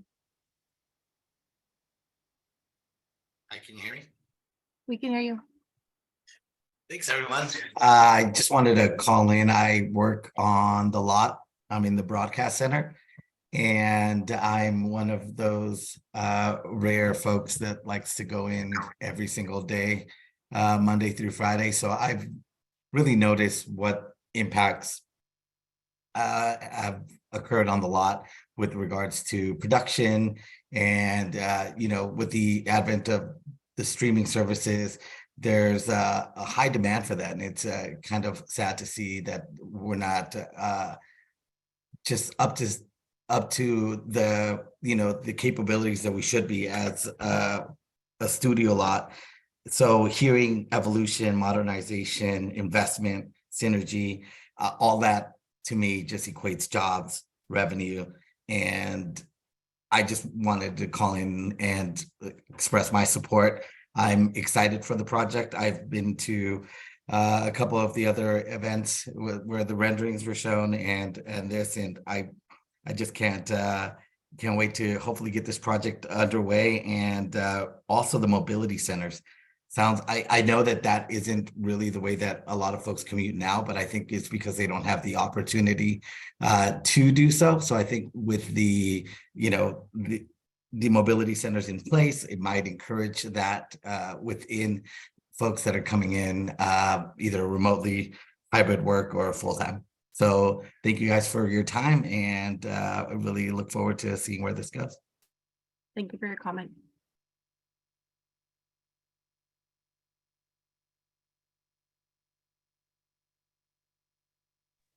Great, and moving on, we have Brian Abrams.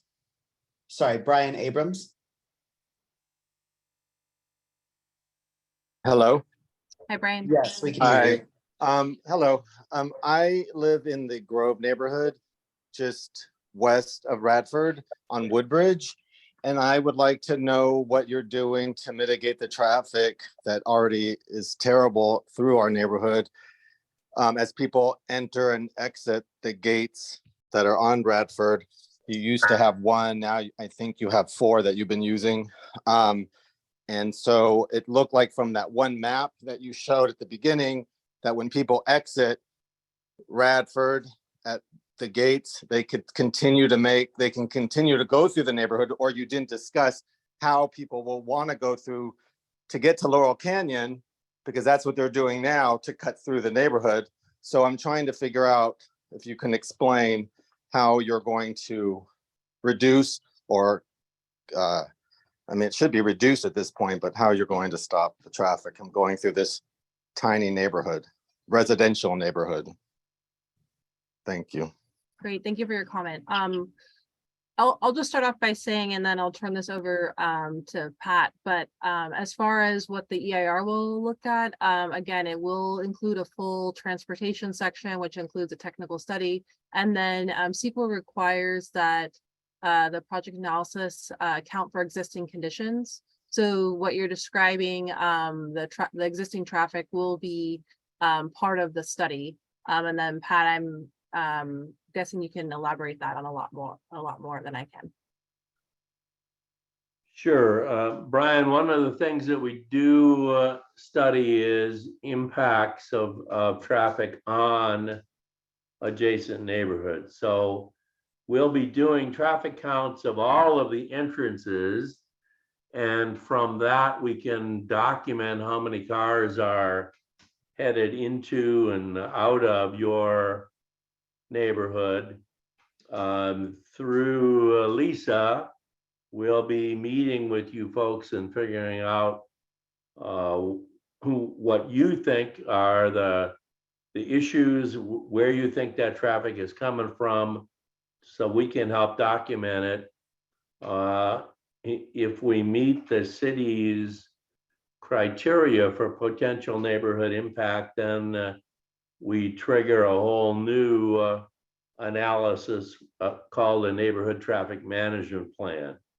So there are a number of different ways that you and your neighbors are going to get involved in helping us make sure that that doesn't happen with the new stuff, and also how do we get the existing problems solved. So that will be included in the analysis. Great, thank you, Pat.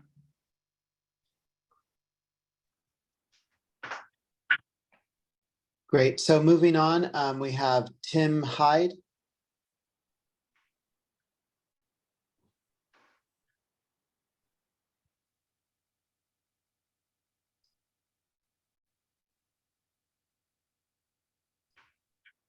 Tim, you should see a prompt to unmute yourself.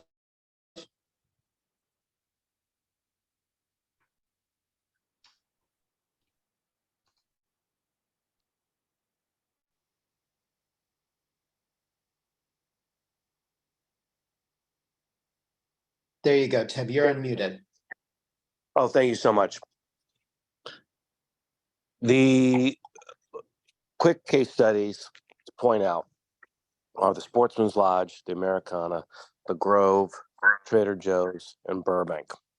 All those projects were violently opposed by many of the neighbors. Now, all the neighbors love them. And I live across the street from the Sportsman's Lodge. I know there's traffic there. We want as much traffic as possible. That's a sign of success. And I know there's been accidents. Guess what? It's going to get all fixed with Darwin, evolution. Let's not wait until the perfect solution for traffic to start building.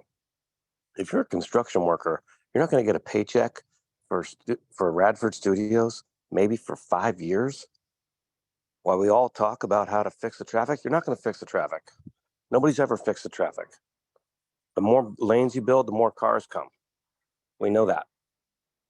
Right? We can work on the airplane noise in Studio City if we want to do something like that. Vicki Nussbaum, thank you for recognizing that the more people creates more businesses. If we love mattress stores, CVS, public storage, and banks, we think that's great for Studio City, we're on the wrong phone call, because I don't. I think it's more restaurants and shopping and places where people want to come to, not places that are easy on traffic like public storage. The fact that we have 3 public storage places in Studio City is a joke. Come on, we should be having housing. And if anything, I'd say, is there housing on the Studio Radford lot? Those people then don't have to commute. There is no traffic. They can walk to work. They're going to walk to restaurants. And thank you, Studio Radford, also for giving parking to Jones on 3rd, because that took forever to open while the apartment owners behind it sued Jones on 3rd because they didn't have enough parking. And Jones on 3rd opening has transformed all of Ventura Place.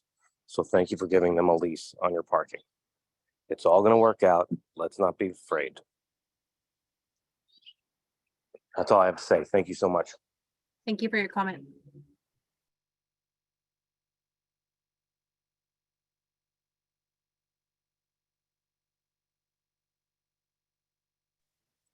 Okay, and the next step, again, there are a few people who have their hands raised for the second time. So if you see yourself higher up than other folks, I'm still going to go through all of the folks who haven't spoken yet before we move on to that. So next up, we have Ashley. Can you hear me? Yes, we can. Hi, my name's Ashley Clayton. I live in the neighborhood with Bill Marsh and Brian Abrams. It's called The Grove. It's to the west of the northern part of the lot. And I attended a meeting a couple weeks ago about our concerns about Radford. And I actually stayed after and spoke with one of the representatives from the company and was assured there were no new gates that would be encouraging vehicular traffic into the Grove neighborhood on Radford. There would be nothing new north of the river.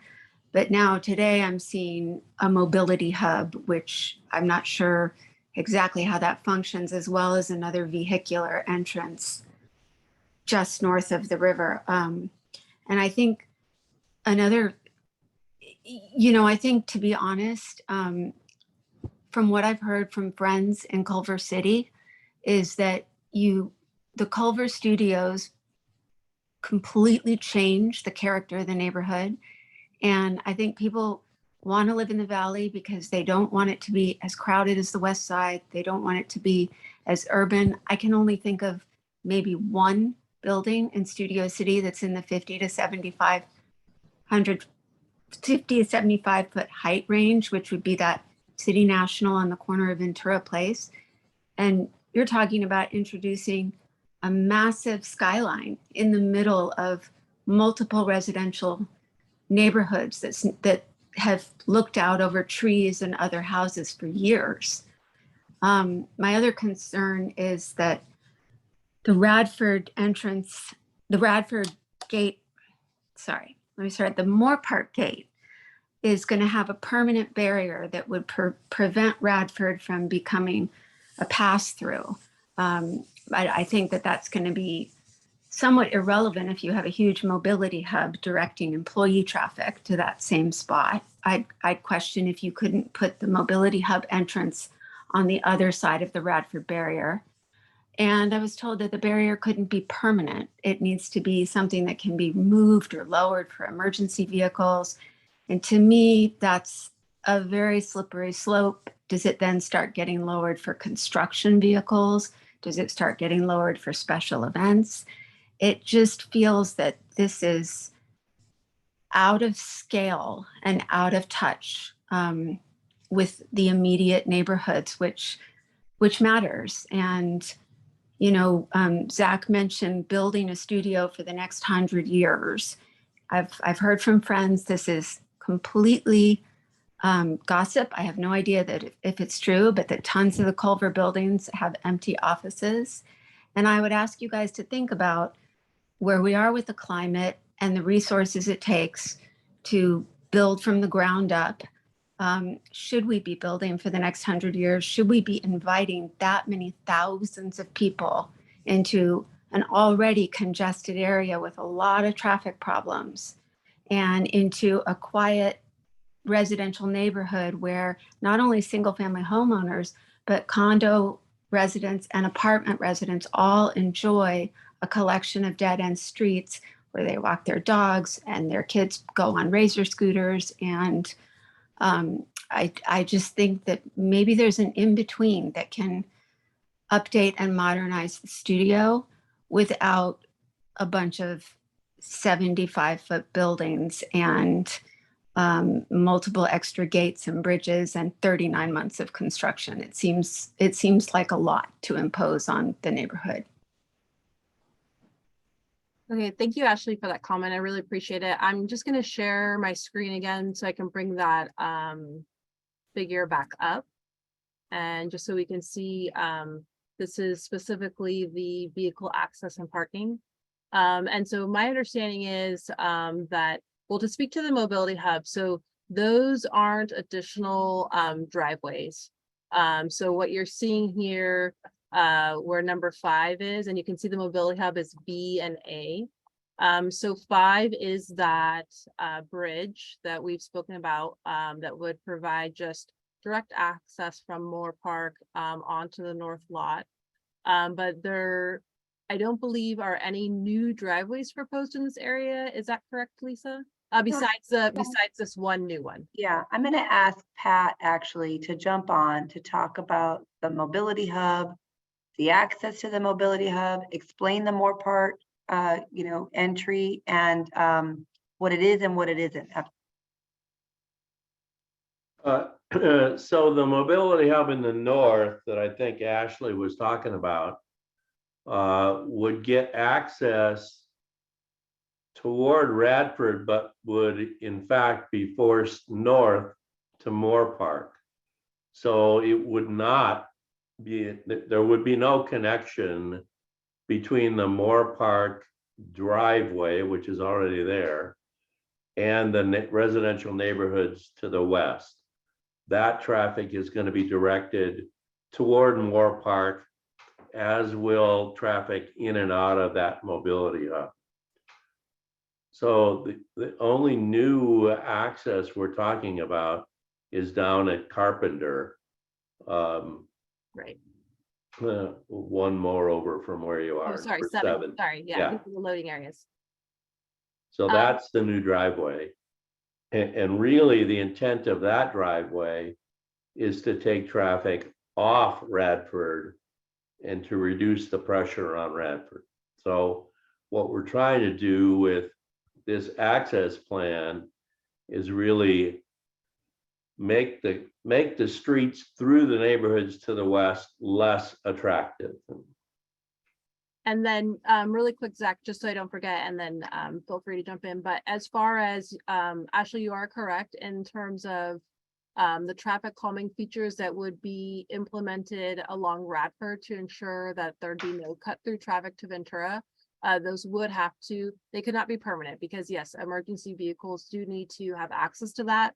However, since that would be something that the project would be conditioned to, the city has conditioned other projects before where, there is a requirement, something that was part of the analysis, right? So this will be part of the fact that there won't be any cut through traffic will be something that will be considered as part of the transportation study and such. And because of that, the project would then also be further conditioned, and that's how the enforcement comes into play. And so if, for example, you noted you live in the surrounding neighborhood, if you were to see, those traffic calming features removed, that's when you would just want to alert the city and bring it to the city's attention. So that's how the city can ensure that, applicants, projects around the city are complying with certain conditions and such. And Zach, feel free to chime in. Sure. Thank you. Thank you, Ashley, for joining the meeting, and to all our friends in the Grove. We really enjoyed having you at the studio recently and look forward to continuing the dialogue. We know that you all are among our closest neighbors to the studio, and so it's incredibly important to us that we work together and find collaborative solutions to the very valid concerns raised. We similarly, Ashley, appreciate the nature of the community in Studio City. As Vicky noted earlier, the community derives its name from the studio, and we've been longtime stakeholders and community members and are incredibly proud of the history of community engagement, whether it's through individuals like Mike Klausman or Brian Lovell, or more recently, Katie Paul, and now with our team coming in and joining that effort. And so you have our commitment to continued partnership and collaboration. I did just want to take one moment to talk about the comments around building for the next 100 years. We do own and operate the Culver Studios here in Culver City, which is the global headquarters of Amazon Studios company and production operation. And this is a partnership for us that in many ways kind of began our foray into the production studio real estate world. You may recall Amazon conducted a nationwide search for its HQ2 facility, and it had jurisdictions vying with incredibly lucrative tax credits to bring Amazon to their community.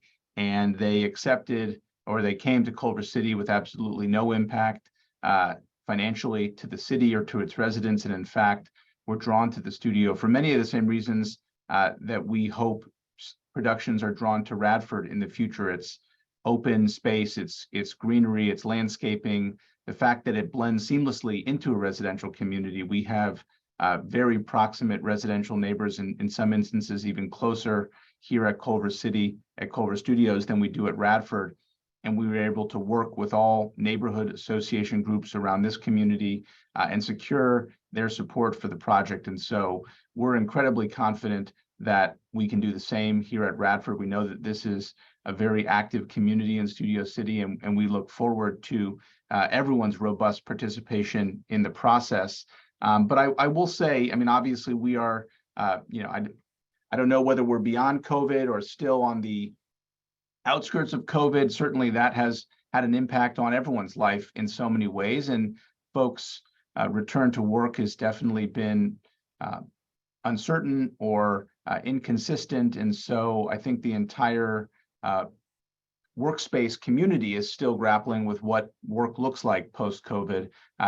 We had hoped maybe the scoping meeting would be in person, but we're still doing it via Zoom for many of those reasons. But I think somewhat to the contrary, actually, of what you're saying, is that we actually have to reimagine workspaces and reimagine what places can look like to bring people back together, to make it healthful and safe, and prioritize wellness and sustainability, and really bring back that sense of community and collaboration, which is so vibrant, particularly in the creative economy like production. And so, we hope to have a campus here that stands the test of time, just like Radford has for so many years, and to deliver production facilities that respond to the present industry needs, but also can adapt and evolve with the industry as it so often does. And so again, just want to thank you, Ashley, for your comments and participation.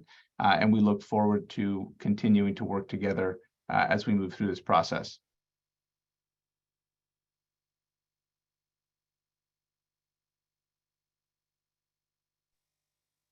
Great.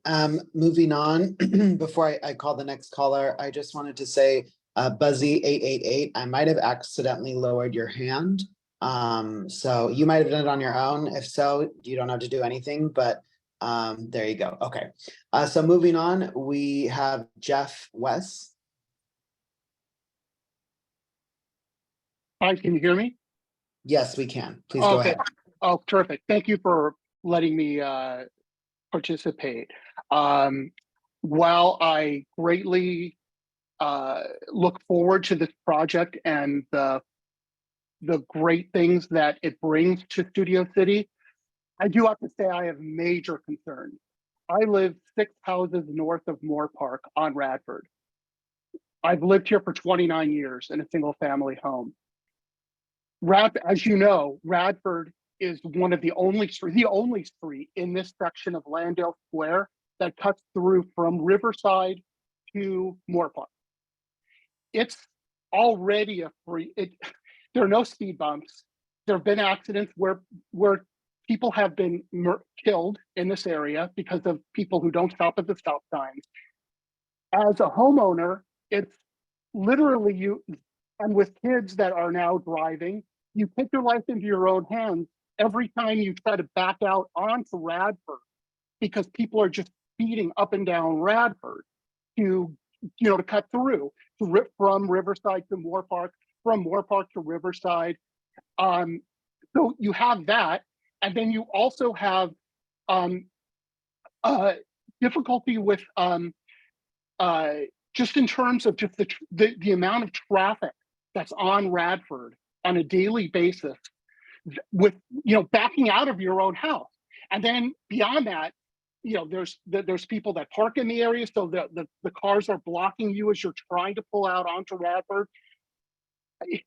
So Radford in this section, just right before Moore Park, is already a very dangerous stretch. So what are you guys going to do in terms of, if there's a left-hand turn lane, how is anyone going to be able to back out from their own driveway onto Radford to take Radford either north or south? It's absolutely mind-boggling. You should, I mean, I know you are going to study this, but studies need to be done where the traffic is monitored on a daily basis to see what goes on this stretch, because it is very much a nightmare now. With adding this and an entrance on Moore Park with a left-hand turn, if I'm understanding this correctly, with access now to now a new Moore Park gate from Radford to make a left onto Moore Park to enter the studio or go straight. Oh my God, it's really, really a major concern. And one thing I did want to mention too, to go back to what Patty had mentioned earlier, in terms of the construction, we had house damage at our house related to the Moore Park Bridge project, which was the retrofitting project that was done to the Moore Park Bridge between Radford and Laurel, where the construction company that the city hired used illegal equipment that shouldn't have been used in a residential area. We had damage to our foundation. We had leaks that caused mold, all sorts of things because of that. That's also a concern. And again, I do understand, I'm in the business, so I understand how important it is to keep up to date with trend, with technology and what needs to be done. And it's a terrific lot. We had my son's bar mitzvah party on the Moore Park lot on New York Street. So I love the lot. I just, it's just very concerning what's going to happen to our little stretch on Radford. We're 6 houses up from Moore Park. How is that going to be handled? Thank you. Kathleen, I mean, I would like to ask Pat to talk about the traffic operations for that we're hoping on Moore Park, and then to really weigh in on the work we're going to do with neighborhood protection. And I'm not sure, Jeff, if you're going to join Patty Kirby in a meeting, but we'd like to also work with you directly. So Pat, why don't you jump in? Yeah, I explained a little bit before about the neighborhood traffic management process, and that we would be taking a close look at all of the residential streets west of the project. That also goes for north of the project, because we are talking about adding that Moore Park Bridge. So we are going to have to look at what impacts we might have north of Moore Park, and where we need to work with you and your neighbors to look at that. From on a very initial basis, when we first looked at this alternative, we never intended to have our traffic continue north on Radford, north-south on Radford, north of Moore Park. So we need to talk to you folks about how we could do that successfully and make that still work for you. So I understand exactly what you're talking about, and it's not our intent to add studio traffic to your residential streets. Great, thank you, Pat. So moving on, we have Bernice.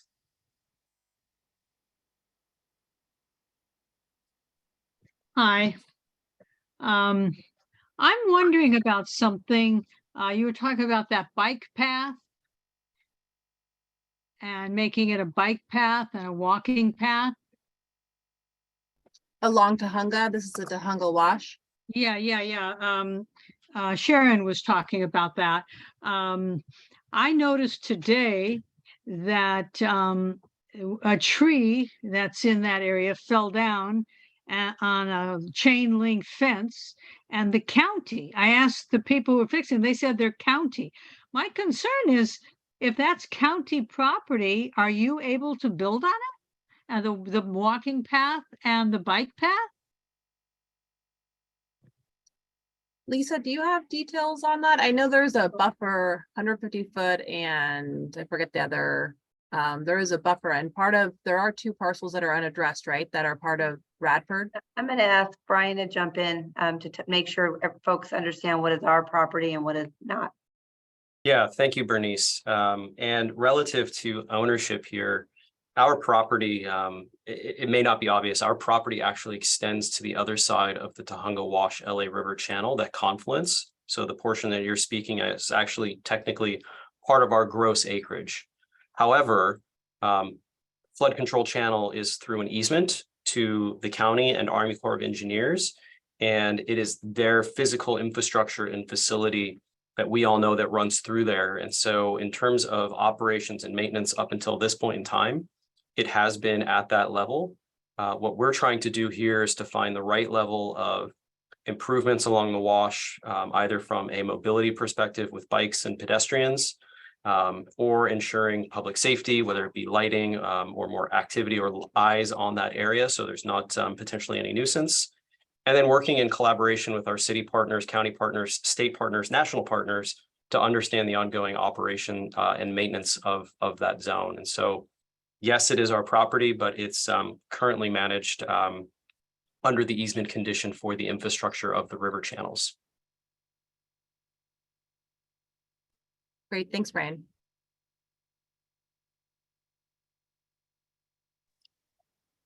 And moving on, we have Art Manisk.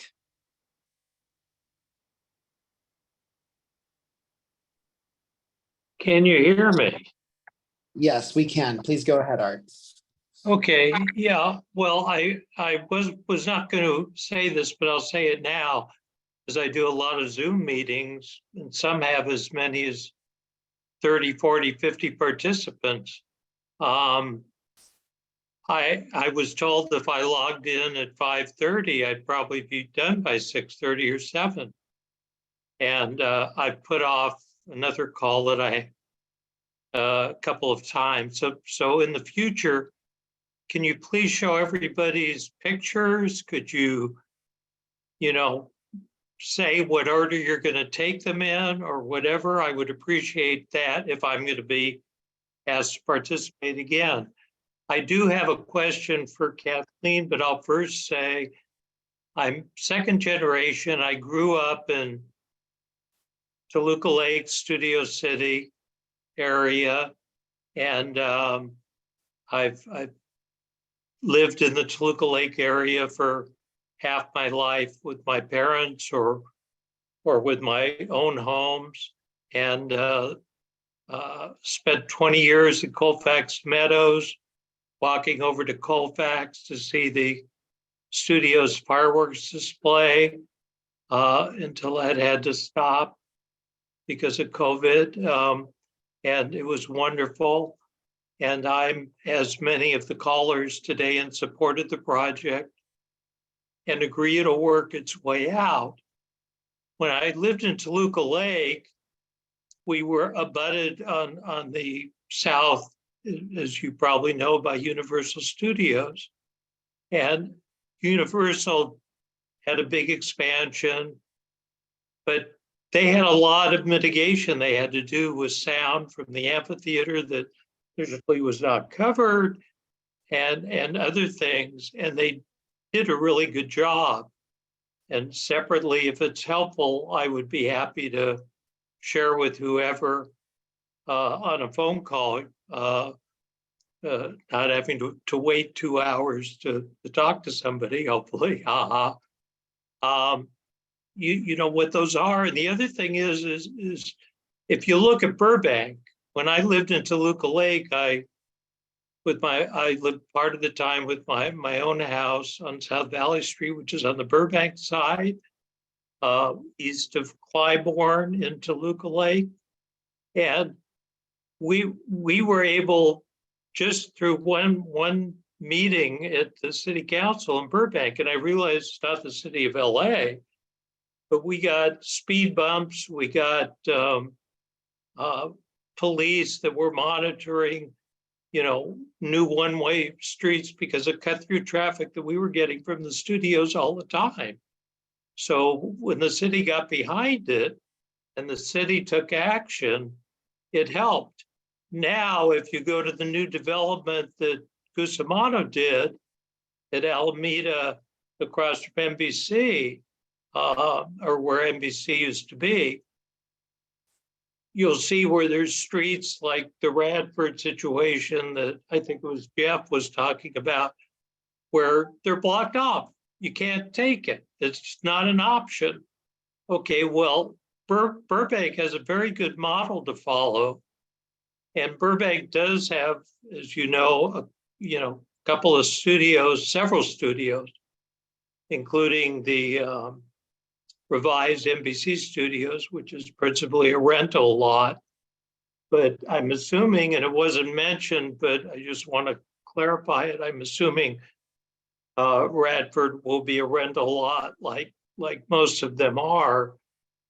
And operationally, I'm familiar with studios in the sense of having operated the commissary at Universal, at NBC when it was NBC, at Radford Studios long ago, at Sony Studios, which was Lorimar when I went in there. My company operated them, and so I know what goes on in a studio, and I know what the needs are.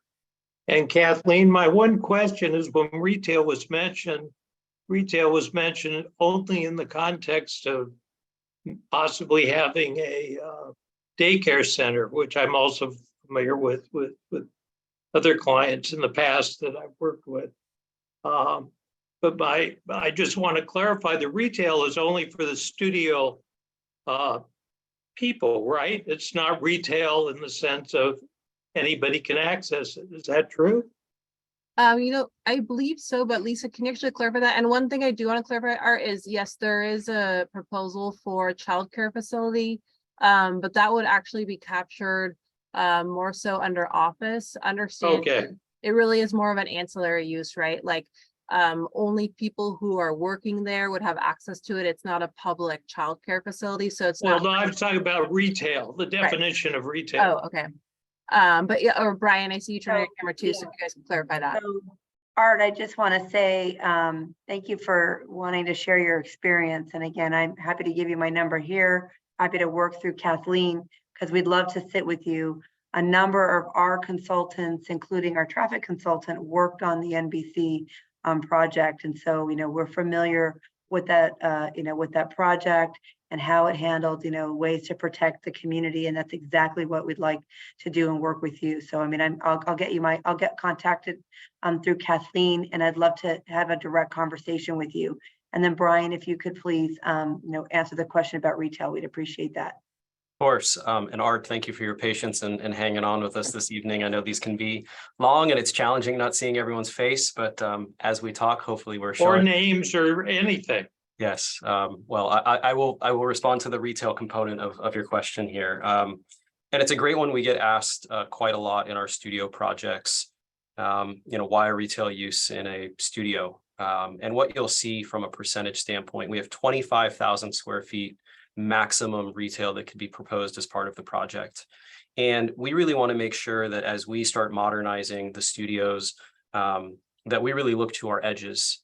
And over time, and as you're familiar with, obviously, with a whole bunch of these studios, a lot of times they are fortress-like, and they have tall walls, no activation, and really their kind of focus is internally with their backs to the surrounding community. And so what we try and do, particularly at this studio, understanding we have an amazing food and beverage and retail commercial corridor right outside our doorstep, We wanted to provide a small little increment placeholder so that we could have retail uses on our edges, potentially to provide greater interaction, activation of areas so that, again, there's activity, there's people, there's light, there's eyes on the street. But again, also not compete with the local businesses. It's not our job. We're not retailers. We're not mall developers. We are studio owners and operators. And so we want to provide an appropriate amount of interaction and engagement on our edges, but also ensure everybody that that will be provided in appropriate areas, not near sensitive uses or residential uses. We want to make sure that those remain appropriately separate from one another. But it's our way of at least placeholding the opportunity to engage better with our edges and our perimeters.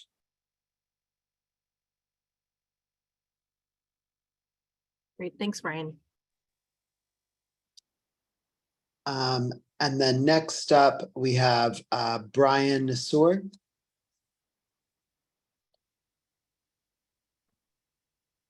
Hello, sir. Yes, we can hear you, Brian. Perfect. So I'm with Patty and I believe Steve, who's spoken on regarding of just north of the neighborhood itself.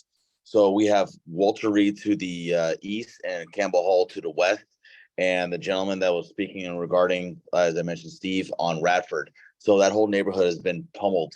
And knowing that with the project that you guys are wanting to expand, look, I'm all in favor of keeping jobs and everything else here in Studio City as well as in the city of Los Angeles. But the main priority is knowing that we have a lot of kids in that neighborhood. We have no sidewalks in that neighborhood. We just had a couple stop signs just got removed for some apparent reason in that neighborhood. But that being said, the only way I can physically see where this would actually work out for the neighborhood known as Landale Square is where you guys would actually have it implement what, as the previous caller stated, and off of Rose and Burbank, is that you would only prevent any of the homes or prevent anyone from coming into that neighborhood by only allowing right-hand turns coming out of that neighborhood where they can't come across Moore Park, or if you're coming down Moore Park, heading east from Laurel Canyon, you can't make a left in that neighborhood. You can only exit out of the neighborhood making right-hand turns. I only physically see that preventing from a traffic congestion on Moore Park in and out of that neighborhood. Two is that with you also have with the two schools all nearby and having all the families utilize that neighborhood as the main hub for all the kids to walk from the schools into that neighborhood, you have now created a large congestion as well as a public safety matter for the kids, because again, you have no sidewalks, you have limited stop signs in that area, and you have two schools on either side. And when you guys say the previous gentleman, who I believe is your traffic controller, or the gentleman who says he's going to look into this, being on many projects, and when people say they look into this, it literally goes in one ear, out the other. We looked into it and nothing's going to happen. What is Radford going to physically do to mitigate this issue? Because looking into projects, when I hear this, all I hear is as the political answer would be, we're looking into this, we'll get back to you, and nothing's going to happen. What is Radford going to do? Radford Studios. That's in my. Okay, thank you for your comment, Brian. Pat, I see. Yeah, let me address that. Again, as part of the traffic study, we are obligated to look at our potential impact on adjacent residential neighborhoods. So we're required to work and figure out what we're going to do. Now, the city of Los Angeles, LADOT, has a very detailed and very successful program called the Neighborhood Traffic Management Plan. And the answer to your question, Brian, is we're not going to do anything to your neighborhood streets without your involvement in what you want done to those streets. So our project is going to work with your neighborhood and the neighborhood to the west to figure out what needs to be done to protect your neighborhood, to keep through traffic out of your neighborhood, and to make your neighborhood streets safe. So our commitment to you is that will be part of the traffic study itself. Yeah, and kind of to add to what Pat is saying, just so you know, Brian, CEQA requires with EIRs, if there is an impact identified, that all feasible mitigation is implemented. You can't speak to what that would be right now. You know, we need the studies to be done so that we can determine that. But the city is not, you know, CEQA does not allow any what they call the lead agency. So in this regard, the city, to just say, well, here's an impact, and we could implement these mitigations, but we're not going to do that. We are required to implement all feasible mitigations if an impact is identified. At least I see. Now, I'm just hoping, Brian, I'm hoping you'll be able to join us on Thursday next week with Patty Kirby. Because we'd look forward to walking your neighborhood, working with you, talking about neighborhood protection measures, neighborhood calming measures, all the options that Pat talked about, so that we end up having an experience just like Art talked about. So we hope that you're able to join us. And again, I put my name and my phone number actually in here as well. So if you can, please reach out if you can join us on Thursday.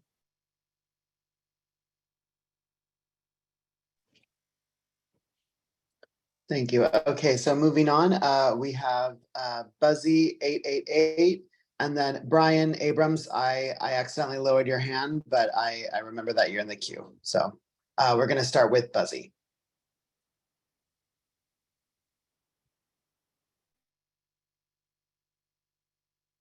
Hello. Can you hear me? Yes, we can hear you. Go ahead. Okay. Thank you for a second opportunity to speak. There's been a wealth of information and opinions back and forth over the project. And if I may, I would point out that while it's important to have jobs in LA and people earning money and paying taxes, few Studio City residents will benefit from new taxes. Few construction and trades craftsmen live in Studio City. Relatively few Studio City residents will become new employees, if for no other reason. The initial study shows that most new employees will be commuting and that very few will be moving here. So one can draw that conclusion. I'd also point out to things that I've heard about Radford expanding because business is decreasing. It's increasing. Jobs are often go elsewhere due to economic incentives. In other words, a studio executive has to look at the cost of a show and the nature of it and decide whether the economic incentives from Georgia, Florida, Canada, or Romania make more sense than staying here.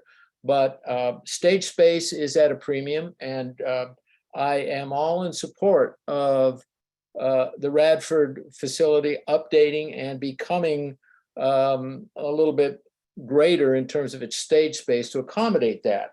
But I think I'd like to ask Paul to look at the new skyline. I'm curious about how tall that building is at Radford and Ventura Place. And that will give, I think, people, certainly me, an idea of what this new skyline that someone else mentioned is going to look like along the alleyway on the southernmost portion. And Paul, whatever you do in your design work, do not make any building with a reflective surface, because you've got direct west-facing and direct south-facing facades that are just going to reflect the hell out of sunlight. So I'm assuming that you're aware of that and you wouldn't make that mistake. Just anecdotally, and to throw in a little humor, I truly believe that very few people actually use the bike path along the Tujunga Wash. I think the biggest beneficiaries are going to be the new homeless people that discover it and start setting up camps. The overriding issue here, in my mind, is not whether you renovate or not whether there are jobs or not, or whether it's good for Studio City. Chamber of Commerce and Valley business people are all going to be promoting it because in their minds, it's all going to be more taxes and better for their constituents within those organizations. Whether it's good for the people that actually live in Studio City around the studio is another matter. I think the overriding issue for me is really the trafficking impact of 4,000 new employees. I've heard the gentleman talk about trying to mitigate some of that. Just as a point for him and others listening, if you took 1,000 new employees and put them in Mini Coopers and put them bumper to bumper, that's a 3-mile long single lane traffic. If you have 3,500 new employees, it gets to be somewhere close to 10 miles of single lane traffic. If you travel on Laurel Canyon in the afternoon or the mornings, if you travel on Ventura Boulevard in the afternoon or the mornings, they're as congested as they can get. And I don't know if there's any way to improve that. Anecdotally, again, when CBS left the Fairfax Beverly lot, many of their employees came over to Radford to work, complaining about having to make that drive. But the traffic light at Radford and Ventura suddenly followed, and that cycle for traffic is a 5-cycle light between left turns, right turns, pedestrians. And it literally takes about 2 or 3 minutes sitting at a light to go through your traffic east-west on Ventura Boulevard. So I think as a company that is first a real estate investor, and all of the kumbaya moments about getting people together in new large office spaces and helping school parents park on their lot when they don't have enough parking capacity for their own employees, is all well and good, and it's a very polished presentation, and I don't mean to denigrate any of it, but I do think we're in a negotiation here, and that negotiation is the size of the renovation. For a company like Hackman and their co-partner back in New York, you acquire an investment, you improve it with the intent of increasing the cash revenue. In this case, vastly expanding office space and the rents therefrom. I'm not so certain that that's all necessary due to the technological advancements that the entertainment business has been spoken to. I would like to see a smaller renovation because I don't think that the size of the renovation that Hackman and the partner back in New York are planning is consistent with the nature of the studio, is consistent with the nature of Studio City, and it certainly isn't consistent in terms of alleviating or not exacerbating traffic in this area. It's going to hammer us.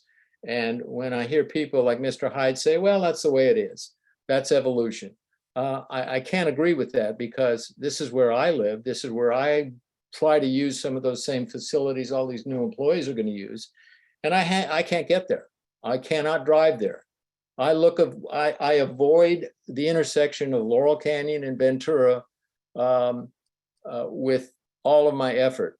And traffic is bad. And so I don't know how you're going to mitigate that traffic problem now for the residents of Studio City and environs, as some of you have stated, by adding 4,000 people, most of whom are going to be driving to work, because most of them have irregular hours. They don't all go to work at 9 and they don't all quit at 5.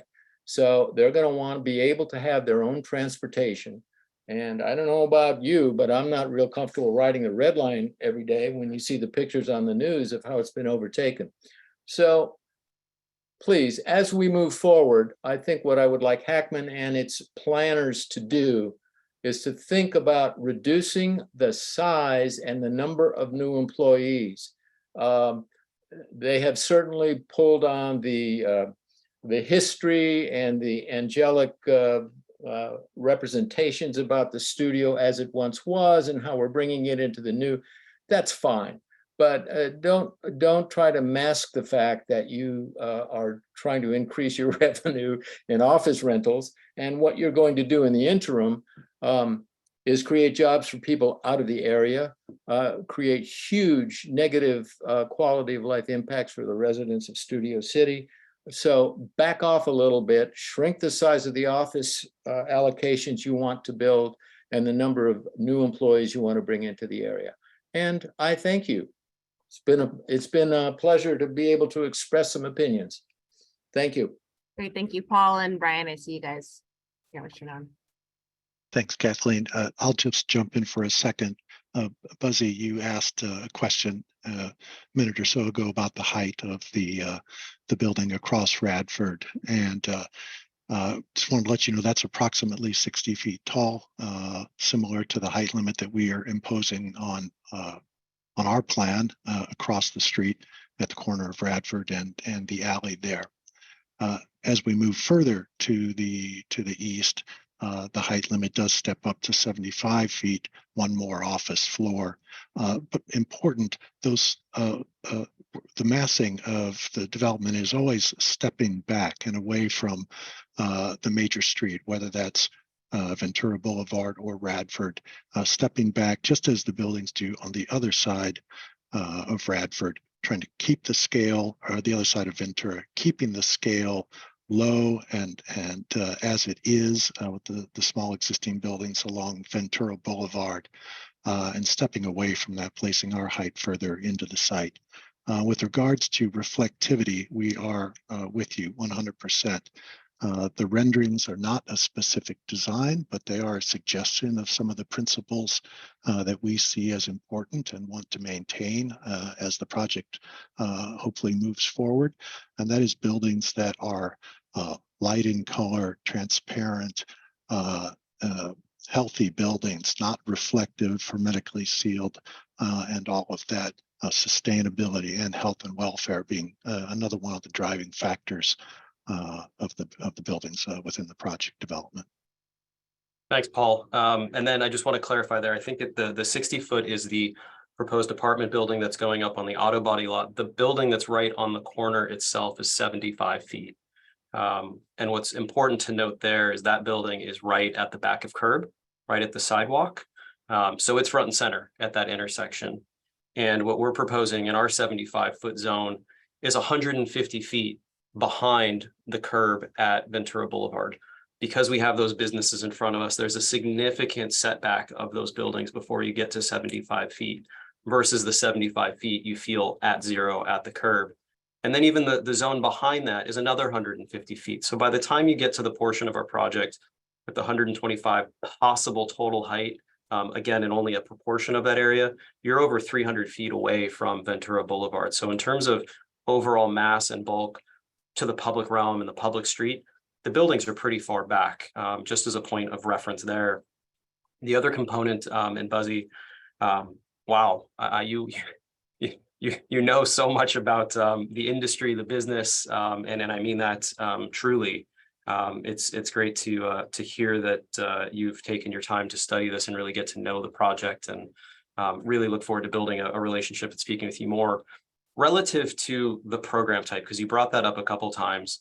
I want to point out that our program mix here is no different than what modern studios are doing across the nation. You mentioned Universal, Paramount, Sunset Gower, Sunset Bronson, our own Culver Studios, our own Television City. This is an industry-wide trend in terms of the mix of the particular land uses. And a lot of that does have to do with the evolution, the modernization of technology, and the way content is both captured, produced, packaged, and then streamed. And we'd be happy to share more detail and background on you with that as we go through our other community meetings. But wanted to share that this is a industry-wide programmatic update and evolution of the studio environment, not just a Hackman Capital-based programmatic approach. The other component of that, and again, would love to share data with you in our follow-up meetings here, is relative to who's really going to be benefiting from this project. You mentioned that residents in the local area aren't a part of the media or production industry, aren't a part of the trades, aren't a part of the construction component of this project. The Valley is a hub, an economic engine.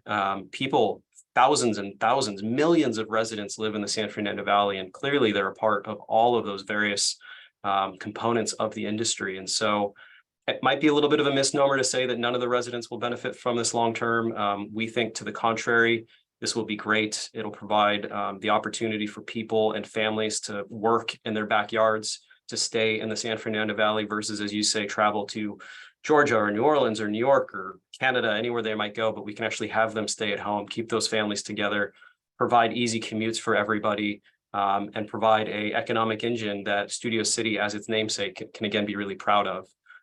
We look forward to following up with all the information and the background and the details, the technical studies. So hopefully you don't need to take my word for it or any of our word for it on this call.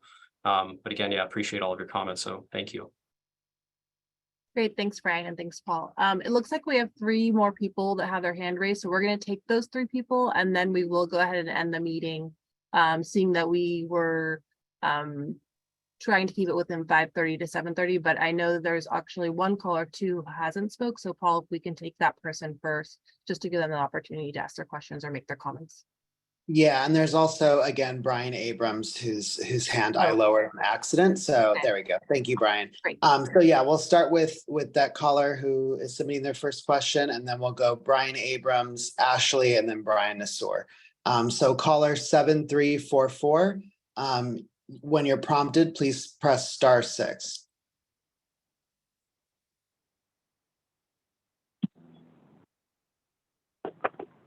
Hi everyone. My name is Daniel, and I'm a resident of Studio City.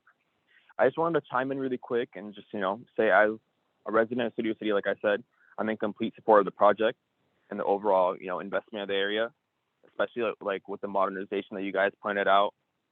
Having a father in his 60s, I'm just in complete support of, the overall movement of pedestrian life and making, sidewalks better and all of that. So I just wanted to say thank you guys again. And yeah, I'm really passionate about this project and hopefully it comes to fruition. Thank you guys. Thank you for your comment.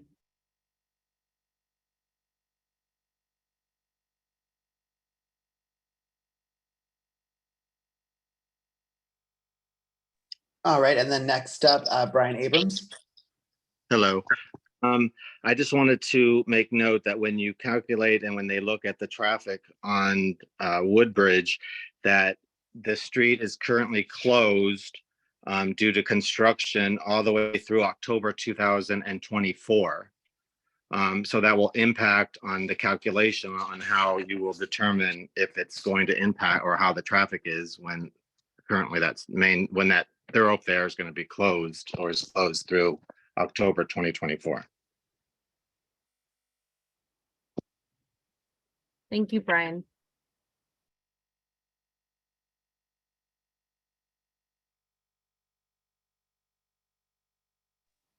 Okay, and then next up we have Ashley.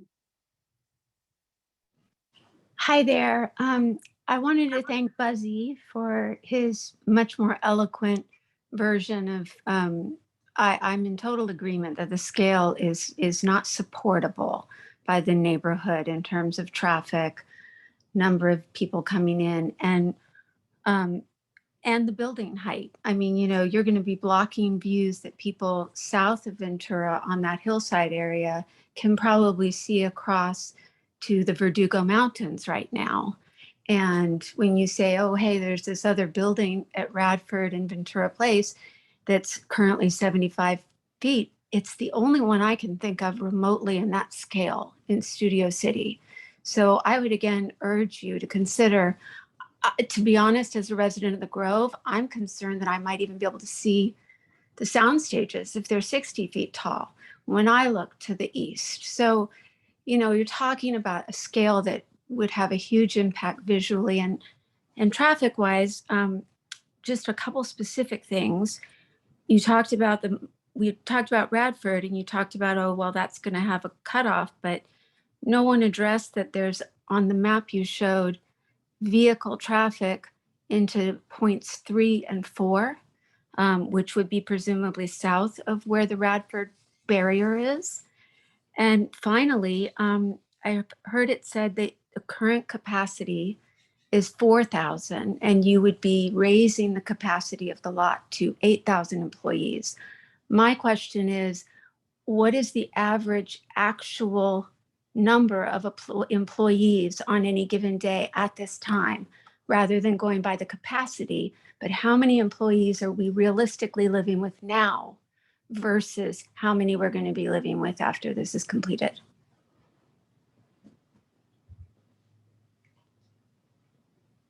Okay, thank you, Ashley. I don't have that information available, but I did take note of it. And Pat, do you want to jump in on that as well? Or Zach, go ahead. I was just going to say, Kathleen, that the 4,000 number is the number of employees that we have on the lot. That's not a number that come in every day per se, but on a full day at the studio, the 4,000 employee number, rough math, is where we sit today. And again, Ashley, it's very encouraging to hear so many folks in the Grove who are interested in the project. And as Pat has described throughout tonight's scoping meeting, there's a lot of work ahead, a lot of partnership and collaboration ahead to make sure that neighborhood impacts are minimized, and we do as much as possible to retain the feel of the community as it currently stands today.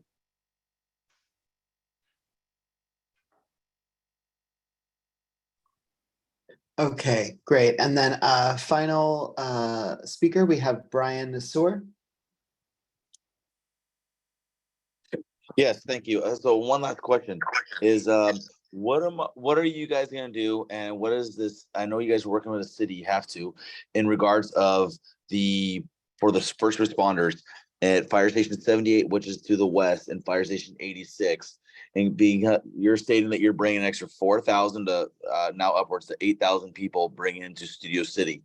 The standards of coverage, that a document that just came out through the City Council and the Board of Fire Commissions, stated that they only needed resources in certain parts of the city. What is Radford going to do in regards to standards of cover for both police and fire, knowing that you are now increasing or doubling the amount of people inside or within the boundaries of Studio City, knowing that that's 2 fire stations that border it, because the Radford street is actually the cutoff between those 2 fire station districts, as well as North Hollywood PD station? Yeah, thanks, Brian, for that question. So those will be further studied within the draft DAR, but part of that study will be, or I guess part of how that happens is what is called a service letter request will be sent out by the planning department to both police and fire. And a series of questions will be asked to ensure that they can provide service, understanding the number of projected employees to the site. So both of those sections will be further studied, but like I said, the information that those sections will be based on is coming directly from fire and police. Okay, so I think seeing that we're at 8:02, I do just want to thank everyone for attending, staying on a little bit later, and really want to thank just the public for your questions and comments. Again, if you would like any of the comments made tonight to be part of the record, I just encourage you to either you can mail a comment letter. My address is 221 North Figueroa, Los Angeles, California 90012, Suite 1350. Or you can email me. My email address is Kathleen, KATHLEEN.King, KING @lacity.org, with those comments, and then we can make sure they are included as part of the record. And again, I just want to thank everyone.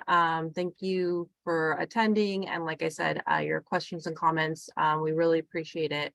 And with that, we'll go ahead and conclude the meeting. I hope everyone has a good night.